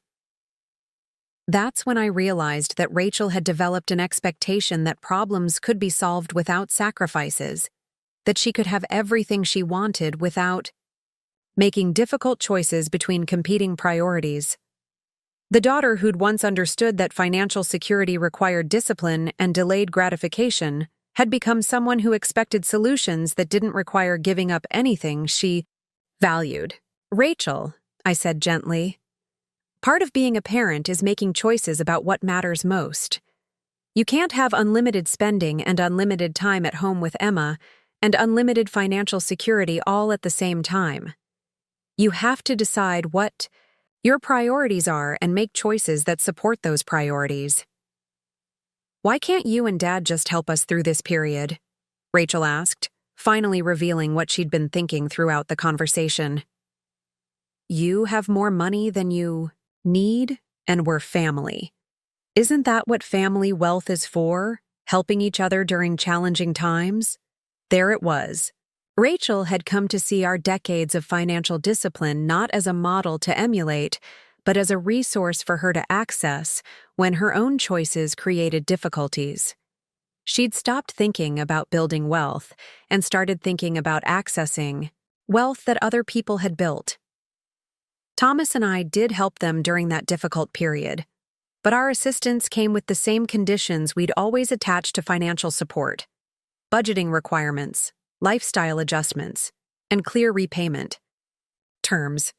Rachel accepted our help, but she resented our conditions, and our relationship never fully recovered from that resentment. When Thomas was diagnosed with Alzheimer's in 2018, Rachel's response revealed just how completely her attitudes about family and money had changed from the values we'd tried to instill. "Mom, I hope you're planning to use your savings to get Dad the absolute best medical care available," she said, as if Thomas and I hadn't been carefully planning for exactly this kind of health crisis for decades. "Of course, we're going to make sure he gets excellent care," I replied. "But we're also going to be strategic about how we structure that care so that it's sustainable for as long as necessary. But you could afford to put him in the most expensive memory care facility in the state. You could hire private nurses around the clock. Money shouldn't be a consideration when it comes to Dad's health. Rachel, your father and I have been planning for this possibility since we were your age. The goal isn't to spend every dollar we have on medical care. It's to ensure that he gets excellent care while also preserving enough resources for me to maintain my independence and dignity for whatever years I have left. I just think it's wrong to let financial concerns influence medical decisions when you have the resources to eliminate those concerns entirely." That conversation revealed how little Rachel understood about the relationship between money and independence, between financial planning and personal dignity. She saw our wealth as something to be spent when circumstances seemed to justify spending it. We saw our wealth as something that gave us choices and control over our lives, which meant being strategic about when and how we used financial resources. When I made the decision to care for Thomas at home during his final years, rather than placing him in an expensive memory care facility, Rachel was genuinely bewildered by my choice. "Mom, you're giving up your freedom to take care of Dad when you could afford to pay professionals to do that work. It doesn't make sense to me." "It makes sense because the most important thing to your father and me isn't preserving money, it's spending our remaining time together in a way that honors the life we've built together. But if you hired professional caregivers, you could still spend time with Dad without sacrificing your own needs and independence." "Rachel, caring for your father isn't a sacrifice of my independence. It's an expression of my independence. I'm choosing how to spend my time and resources based on what matters most to me, not based on what's most convenient or what other people think I should do." I don't think Rachel ever understood that choice, just as I don't think she understood most of the financial and life decisions Thomas and I made during our marriage. She'd grown up watching us make strategic choices, but she'd never internalized the values that guided those choices. By the time Thomas died in 2020, our relationship had already begun to shift from mutual respect and partnership to something much more one-sided. Rachel had started treating me less like a capable adult whose judgment she trusted, and more like an aging parent whose decisions needed to be monitored and managed. The transformation was gradual and subtle at first. Rachel would help me with tasks I'd been managing independently for decades. She'd remind me about appointments and responsibilities I'd never forgotten. She'd suggest that I might want to consider simplifying various aspects of my life to reduce stress and confusion. "Mom, are you sure you want to keep managing all these rental properties yourself?" she'd ask during her visits. "It seems like a lot of responsibility for someone your age." "I've been managing rental properties for 30 years, I'd remind her. "I have professional property management companies handling the day-to-day operations. All I do is review monthly reports and make strategic decisions. But wouldn't it be simpler to sell them and put the money in something that requires less oversight? You could have the same income without any of the responsibility." "Rachel, I enjoy the strategic aspects of real estate investment. It's intellectually stimulating and financially rewarding. Why would I give up something I'm good at and enjoy just to make my life simpler? I just worry about you taking on too much as you get older." These conversations always left me feeling frustrated and misunderstood. Rachel seemed to have decided that aging automatically meant declining capability, that reaching my 70s meant I should start retreating from activities and responsibilities that gave my life meaning and purpose. But the most painful aspect of Rachel's changing attitude toward me wasn't her assumption that I was declining. It was her assumption that my worth as a person was diminishing, along with what she perceived as my capabilities.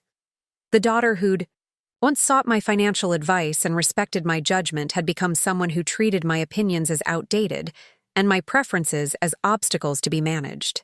The child who'd been grateful for everything Thomas and I had provided had become an adult who seemed to see our continued independence as an inconvenience that interfered with her vision of how family relationships should work. Looking back from my hospital bed, trying to process the shock of Rachel's spa day betrayal, I finally understood what had happened to our relationship. The grateful, thoughtful daughter we'd raised hadn't disappeared overnight. She'd been gradually replaced by someone who'd forgotten the values that had shaped her childhood, someone who'd lost sight of the lessons about gratitude and respect, and family loyalty that had once guided her choices. The Rachel who'd thrown a party while I was fighting for my life wasn't the same person who'd once thanked us for teaching her financial discipline and independence. She was someone who'd allowed different values, Derek's family's values perhaps, or society's values about aging and family obligations, to override the foundation Thomas and I had spent decades building. But as I lay in that hospital bed, remembering who we'd once been as a family, I realized something important. The foundation we'd built wasn't just about money or financial planning or investment strategies. It was about respect, gratitude, mutual support, and the understanding that family members take care of each other not because they have to, but because they want to. Rachel had forgotten those lessons, but she was about to get a refresher course that would remind her exactly what happens when you take the wrong people for granted at exactly the wrong moment. The golden past was gone, destroyed by her choices and her callousness. But the future? That was about to become very interesting indeed. The morning I was finally discharged from Riverside General Hospital, exactly 1 week after my heart surgery, I wasn't the same woman who'd been wheeled into the emergency room on the verge of death.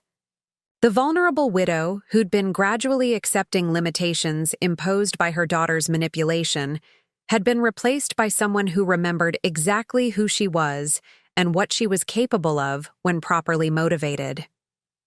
Rachel arrived to pick me up wearing her usual expensive athleisure outfit and carrying coffee from the boutique cafe that charged $8 for what most people could make at home for 50 cents. She was scrolling through her phone as she walked into my hospital room, barely looking up when Dr. Kim finished giving me my discharge instructions. "Ready to see your beautiful new home, Mom?" Rachel asked with the kind of fake enthusiasm that suggested she expected gratitude rather than the reckoning she was about to receive. "I'm very ready," I replied, and something in my tone made her look up from her phone for the first time since she'd arrived. The ride home was silent, except for Rachel's occasional comments about the improvements she'd made while I was unconscious, in intensive care. She pointed out houses in our neighborhood that she thought could use updating, and mentioned that several of her friends had asked for her decorating advice after seeing the photos she'd posted of my renovated home on social media. She'd turned my medical crisis and her violation of my home into content for her Instagram account. When we arrived at the house where I'd lived for 43 years, where Thomas and I had built our life together, where I'd expected to spend my remaining years surrounded by memories and familiar comforts, I barely recognized the place that had been my sanctuary. The exterior was the same, but everything else had been transformed according to Rachel's vision of what a modern home should look like. The living room where Thomas and I had spent countless evenings reading together had been turned into something that looked like a furniture showroom, all clean lines and neutral colors with no personality or warmth. The dining room where we'd celebrated birthdays and anniversaries and holidays had been stripped of everything that made it ours and decorated with generic artwork that could have come from any hotel lobby. But the most devastating change was in our bedroom, the room where Thomas had died peacefully in my arms, where I'd grieved and slowly learned to live with loss, where I'd kept his reading glasses on the nightstand and his favorite sweater in the closet because letting go felt like betraying his memory. "I converted your bedroom into a meditation space," Rachel announced proudly, opening the door to reveal a room I didn't recognize. "Very zen, very peaceful. I thought it would help you process your grief in a healthier way." The furniture Thomas and I had chosen together was gone. The photographs of our life together were gone. His personal belongings were gone. Even the curtains we'd hung together for our 20th anniversary had been replaced with stark white blinds that let in light, but blocked out the garden view Thomas had loved. "Where are his things?" I asked, my voice barely audible. "I donated everything to charity," Rachel replied casually. "Mom, it's been 4 years since Dad died. Keeping all his stuff around wasn't helping you move forward. This way, you can focus on healing and creating new memories instead of dwelling on the past. As if 43 years of marriage were something to be discarded rather than treasured. As if the man who'd been my partner in everything was now just clutter that needed to be cleared away. I walked through each room of my house, cataloging everything that had been stolen from me while I was fighting for my life. The photo albums that had documented our family's journey from young newlyweds to grandparents. The books Thomas and I had collected over decades of shared reading, the artwork we'd chosen together during our travels, the furniture we'd saved for and selected carefully, pieces that had witnessed our entire married life. All of it was gone, replaced by generic decorations that had no connection to our history or our hearts. "I know it's a big change," Rachel said, following me through the house and misinterpreting my silence as overwhelmed gratitude. "But I think once you get used to it, you'll see how much better this is. Everything is so much cleaner and more organized now." Cleaner and more organized. My life had been reduced to interior design principles. "Rachel," I said quietly, "I'd like you to leave now." "Leave?" "But Mom, I thought we could have lunch together and go over some of the other improvements I'm planning. I've been thinking about updating the kitchen next." "Get out of my house." The words were spoken softly, but something in my tone made Rachel step backward. For the first time since I'd known her as an adult, she looked uncertain, perhaps recognizing that she'd pushed something too far but not understanding what or how. "Mom, I know change is hard, but—" "Rachel," I interrupted, my voice gaining strength with each word. "You threw a party in my living room while I was having life-threatening surgery. You destroyed 43 years of memories while I was unconscious and fighting for my life. You turned my home into a showroom and donated my marriage to strangers. I want you to leave immediately." "I was trying to help you move forward," Rachel protested. "Dr. Martinez said that holding on to too many reminders of grief could be unhealthy for someone your age." Dr. Martinez had said no such thing, of course. But Rachel had become so comfortable lying about other people's opinions to justify her own agenda that she probably believed her own fabrications. "Leave," I repeated. "Now." After Rachel left, confused and defensive but finally understanding that she wasn't going to receive the gratitude she'd expected, I sat in my unrecognizable living room and began making the phone calls that would change everything. My first call was to David Chen, my financial advisor. "David, it's Eleanor Hartwell. I need you to immediately freeze all credit cards that have Rachel Morrison listed as an authorized user." "Mrs. Hartwell, are you sure? That's a significant step." "I'm completely sure. I also want you to remove her from any accounts where she has access or authority, cancel any automatic payments that benefit her family, and schedule a meeting with me tomorrow to discuss restructuring my entire financial portfolio." "Of course. May I ask what prompted this decision?" "You may. My daughter has been systematically manipulating me for 2 years, attempting to gain control of my finances through false claims about my cognitive health. And she just violated my home and destroyed my personal belongings while I was in the hospital having heart surgery." There was a pause. "Mrs. Hartwell, I think we should also discuss establishing additional legal protections against financial exploitation. Based on what you've described, the situation could escalate." "Agreed. Set up meetings with Patricia Wong and Marie Thompson as well. It's time I stopped playing defense and started playing offense." My second call was to Bank of America, where Rachel and Derek had their mortgage. "This is Eleanor Hartwell. I'm calling to inform you that I will no longer be guaranteeing the mortgage on the property at 1247 Elmwood Drive. I want my name removed from any financial obligations related to that loan immediately."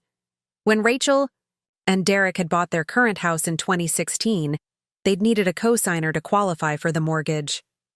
I'd agreed to help them, thinking I was supporting my daughter's family stability. Now I understood that I'd actually been enabling their financial irresponsibility while giving them additional leverage to manipulate my decisions. Mrs. Hartwell, removing a guarantor from an existing mortgage requires the borrowers to qualify for the loan independently. If they can't meet the income and credit requirements on their own, the loan could be called due immediately. "I understand completely," I replied. "Please proceed with the removal process." My third call was to Derek's employer, Morrison and Associates, where I'd been quietly supplementing their family's health insurance premiums for the past 3 years. "This is Eleanor Hartwell. I've been contributing to the premium costs for Derek Morrison's family health insurance plan through your company's supplemental coverage program. I need to cancel that contribution immediately. Mrs. Hartwell, are you sure? Removing supplemental coverage could significantly increase the Morrison family's out-of-pocket medical expenses. I'm certain. Please process the cancellation effective, immediately, and send confirmation to my address. My fourth call was to Emma and Jake's private school, where I'd been paying tuition costs that Rachel and Derek couldn't afford on their own income. This is Eleanor Hartwell. I need to withdraw my financial sponsorship for Emma and Jake Morrison's tuition payments. Please send their parents a bill for the remaining balance of this academic year. Mrs. Hartwell, this is very sudden. The Morrison account shows tuition payments scheduled through graduation. Are you sure you want to cancel the arrangements? Completely sure. Their parents will need to make their own arrangements for educational expenses going forward. By the end of that first day home from the hospital, I'd systematically removed every financial safety net that had been allowing Rachel and Derek to live beyond their means while treating me like a burden to be managed. But that was just the beginning of their education in cause and effect. The phone started ringing 2 hours after the banks closed. Mom, what the hell did you do? Rachel's voice was shrill with panic rather than anger. Derek just got a call from the mortgage company saying our loan might be called due. They said you removed yourself as guarantor? That's correct, I replied calmly. But we can't qualify for the mortgage without your credit backing it up. They could foreclose on our house. Then perhaps you should have considered that possibility before you violated my home and destroyed my belongings while I was having heart surgery. Mom, you're being ridiculous. I redecorated your house. I didn't commit some kind of crime. This is a completely disproportionate response to some minor home improvements. Minor home improvements. 43 years of marriage memories were minor home improvements. Rachel, let me explain something to you. For the past 2 years, you've been treating me like I'm incompetent and dependent on your management.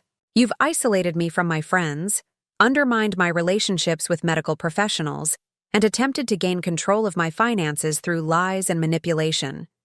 Yesterday, while I was unconscious and fighting for my life, you threw a party in my living room and destroyed everything in my house that connected me to your father and our life together. I was trying to help you move forward. You were trying to erase me, I interrupted. You wanted to eliminate Eleanor and Thomas Hartwell so you could recreate me as whoever was most convenient for your purposes. But you made one critical error in your planning. What error? You forgot to check whether the helpless old woman you were manipulating actually needed your help. You never bothered to verify whether the declining mother you were managing had any resources of her own. You assumed that because I live modestly and don't flaunt my wealth, I must be dependent on your family's support. Mom, what are you talking about? I'm talking about the $4.2 million investment portfolio you didn't know I had. I'm talking about the 12 rental properties that generate more income every month than you and Derek earn in a year. I'm talking about the financial independence I built over 50 years of disciplined investing and strategic planning. There was silence on the other end of the phone. You've been manipulating and managing someone who has more money in her checking account than you have in your entire net worth, I continued. You've been treating someone like a burden who could buy your house for cash and never notice the expense. I didn't know. Rachel's voice was barely a whisper. Of course you didn't know, because you never asked. You never wondered why I was able to help you through every financial crisis you created. You never questioned how I could afford to co-sign your mortgage, pay your children's tuition, and supplement your health insurance while supposedly living on a fixed income. Mom, if you have that much money, why have you been living so modestly? Because wealth isn't about impressing other people, Rachel. It's about having choices. And right now, I'm choosing to stop enabling your financial irresponsibility and your emotional cruelty. The next 3 weeks were a masterclass in how quickly financial security can disappear when it's built on someone else's foundation rather than your own efforts. Derek and Rachel's mortgage company required them to refinance within 30 days or face foreclosure proceedings. But without my income and credit supporting their application, they couldn't qualify for a loan large enough to cover their existing mortgage balance. The house they'd bought at the peak of their earning potential became an anchor that was pulling them toward bankruptcy. The private school tuition bill arrived at the same time as Derek's employer informed him that his family's health insurance premiums would be increasing by $800 per month without my supplemental coverage contribution. Between the housing crisis and the insurance costs, their monthly expenses had increased by over $3,000, while their income remained the same. Rachel called every day for the first week, alternating between apologies and anger, sometimes within the same conversation. "Mom, I'm sorry about redecorating without your permission," she'd say, "but you have to understand that I was trying to help you. Can't we work this out like a family?" "Rachel, a family doesn't throw parties while one member is fighting for their life. A family doesn't destroy decades of memories without permission. A family doesn't manipulate and gaslight their elderly relatives. But if you don't help us, we're going to lose our house. Then you'll learn what thousands of other families have learned when they bought houses they couldn't afford. You find something smaller and more reasonable, or you rent until you can rebuild your credit and savings. You're being vindictive and cruel." "I'm being logical and self-protective. For 2 years, you've been treating me like I was incompetent and dependent. I'm simply proving that you were wrong about which one of us needed the other's support." By the end of the second week, reality had fully settled in for Rachel and Derek. They listed their house for sale at a price that would barely cover their mortgage balance, began shopping for rental apartments they could afford on Derek's salary, alone, and started the process of transferring Emma and Jake to public schools. Derek, to his credit, called to apologize personally. "Mrs. Hartwell, I want you to know that I never supported Rachel's plan to redecorate your house while you were in the hospital. I thought it was wrong, and I told her so. But I didn't stop her, which makes me just as responsible. Derek, I appreciate your honesty. I also want you to know that I understand why you've withdrawn your financial support. We've been living beyond our means for years, using your help as a substitute for making responsible choices. This crisis is forcing us to confront problems we should have addressed a long time ago. What will you do now? We'll do what we should have done years ago. Live within our actual means, save money for emergencies, and stop expecting other people to solve problems we created through poor planning." Derek's response gave me hope that perhaps this crisis would result in genuine change rather than just temporary hardship. But Rachel's response suggested that she was still missing the fundamental point of the lesson she was receiving. "Mom," she said during what would be our final conversation for many months, "I've learned my lesson about not respecting your things. I understand that I made mistakes with the house renovation, but don't you think you've punished us enough? The kids are going to have to change schools, we're going to lose our house, and Derek is talking about getting a second job. Haven't we suffered enough for what was really just a misunderstanding?" A misunderstanding. 2 years of systematic manipulation and a spa party during my heart surgery were just a misunderstanding. "Rachel," I said, "you still don't understand what happened. This isn't punishment. It's consequence. You made choices based on assumptions about my weakness and dependence. Those assumptions were wrong, and now you're experiencing the natural results of building your life on a foundation that never existed." "But we're family. Family helps each other." Family helps each other when it's based on mutual respect and genuine need. What you've been doing for 2 years isn't family support. It's financial exploitation based on lies about my cognitive health and manipulation of my emotional vulnerabilities. I never lied about anything. Rachel, you told my doctor I was having memory problems. You told my financial advisor I was making questionable spending decisions. You told my friends I was too fragile for social interaction. You attempted to have power of attorney authority transferred to you based on claims about my cognitive decline. All of that was lies. I was concerned about you. You were concerned about controlling me. And now you're discovering what happens when you try to control someone who has more resources and more strategic thinking ability than you realized. 6 months later, Rachel and Derek were living in a modest 2-bedroom apartment, both working full-time jobs to cover their reduced but more realistic expenses, and learning to build financial security through their own efforts rather than relying on family bailouts. Emma and Jake were thriving in their new public school, having discovered that educational quality depends more on teachers and curriculum than on prestigious private school brands. More importantly, they were learning from their parents' crisis that financial security requires discipline and planning rather than just hope and family connections. I, meanwhile, had used the 6 months to implement the most aggressive wealth-building strategy of my life.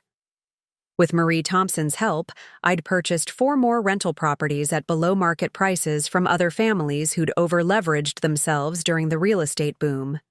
With David Chen's guidance, I'd restructured my investment portfolio to take advantage of market opportunities created by other people's financial desperation.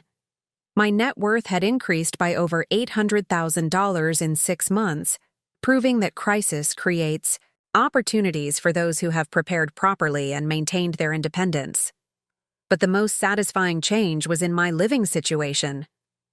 Instead of rattling around alone in a house that Rachel had stripped of everything meaningful, I'd sold the family home and moved to a beautiful condominium in downtown Riverside, walking distance from cultural attractions, restaurants, and the medical facilities I might need as I aged. The condo was smaller than our family house, but it was entirely mine, decorated with new furniture I'd chosen because I loved it, filled with new artwork that reflected my current tastes rather than my memories, designed for the life I wanted to live going forward rather than the life I'd lived in the past. For the first time in 4 years, I felt like myself again. Not Thomas's widow, not Rachel's declining mother, but Eleanor Hartwell, a woman with her own interests, her own resources, and her own plans for whatever years remained to her. The wake-up call had worked exactly as intended. Rachel had learned that family isn't a one-way street where aging parents provide resources while adult children provide management. Derek had learned that financial security can't be built on other people's foundations. The grandchildren had learned that actions have consequences and that respect must be earned rather than assumed. But most importantly, I had learned that it's never too late to reclaim your power, rebuild your life, and remind people that underestimating the wrong person can be the most expensive mistake they ever make. A year after my heart surgery, Rachel sent me a letter, not an email or a text, but an actual handwritten letter that suggested she'd put serious thought into what she wanted to say. "Dear Mom," it began, "I've spent the past year thinking about everything that happened, and I finally understand what I did wrong. It wasn't just redecorating your house or throwing a party during your surgery, though both of those things were inexcusable. The real problem was that I stopped seeing you as a complete person with your own judgment, preferences, and capabilities. I started treating you like a problem to be managed rather than a mother to be respected. I know I can't undo the damage I caused, and I'm not asking you to forgive me or resume our financial relationship. But I want you to know that Derek and I have learned to live within our means, save for our own emergencies, and handle our responsibilities without expecting other people to solve our problems. More importantly, I want you to know that I've been telling Emma and Jake stories about who their grandmother really is, not the declining old woman I was treating you like, but the brilliant businesswoman who built wealth from nothing, the strong woman who raised me to be independent and capable, the generous mother who helped us more than we ever appreciated or deserved. I hope someday you'll be willing to let us back into your life, but I understand if that day never comes. I just wanted you to know that I finally understand what I lost when I forgot who you really were. With love and regret, Rachel." I read that letter 3 times, feeling something that wasn't quite forgiveness but wasn't quite rejection either. Rachel had learned the lesson I'd been trying to teach, but some lessons come with permanent consequences. Trust, once broken through systematic manipulation and cruel betrayal, doesn't automatically repair itself just because the manipulator finally understands what they've done. But growth and understanding are worth something, even when they come. Too late to repair the damage they should have prevented. I wrote back, a brief note acknowledging her letter and her growth, expressing hope that she would continue building the kind of life that would make her children proud, and leaving the door open for future conversations without making any promises about what those conversations might lead to. Because here's what I learned from my year of strategic independence. The greatest gift you can give yourself is the knowledge that you don't need anyone else's approval, support, or presence to live a meaningful and satisfying life. Family relationships are precious when they're based on mutual respect and genuine affection. But they become toxic when they're based on obligation, guilt, or the assumption that blood relations excuse behavior that wouldn't be acceptable from strangers. At 73, I'm busier and more satisfied than I've been in years. I serve on the boards of 2 charitable organizations that support elderly people who are being financially exploited by family members. I mentor young women who are learning to build wealth through disciplined investing and strategic planning. I've started dating a wonderful man named Robert who appreciates my independence rather than trying to manage it. Most importantly, I wake up every morning knowing that I'm living according to my own values and priorities rather than accommodating other people's expectations about who I should be and how I should live. The heart attack that brought me to the edge of death ended up bringing me back to life in ways I never expected. Rachel's betrayal during my most vulnerable moment taught me that vulnerability can be a choice rather than an inevitable result of aging. And the financial wake-up call I delivered taught everyone in my family that respect isn't something you can demand. It's something you earn through your actions, your choices, and your treatment of the people who love you. The broken old lady they thought they were managing turned out to be someone who understood money, power, and strategic thinking better than they'd ever imagined. The helpless mother they thought they could manipulate turned out to be someone who could teach lessons they'd never forget. Sometimes the best thing that can happen to you is discovering who people really are when they think you're too weak to protect yourself. And sometimes the most valuable gift you can receive is the motivation to stop accepting other people's limitations and start asserting your own strength. The spa day during my surgery was the cruelest thing Rachel ever did to me. It was also the most liberating, because it freed me from the illusion that our relationship was based on love rather than convenience, respect rather than exploitation. I survived my heart attack, recovered from my surgery, and reclaimed my life. But more than that, I remembered who I was underneath the grief and manipulation and self-doubt. And at 73 years old, I learned that it's never too late for a new beginning, never too late to stand up for yourself, and never too late to remind people that underestimating the wrong woman can be the most expensive lesson they ever receive. The credit card stayed frozen. The financial support stayed canceled. The lesson stayed learned. And Eleanor Hartwell? She stayed free.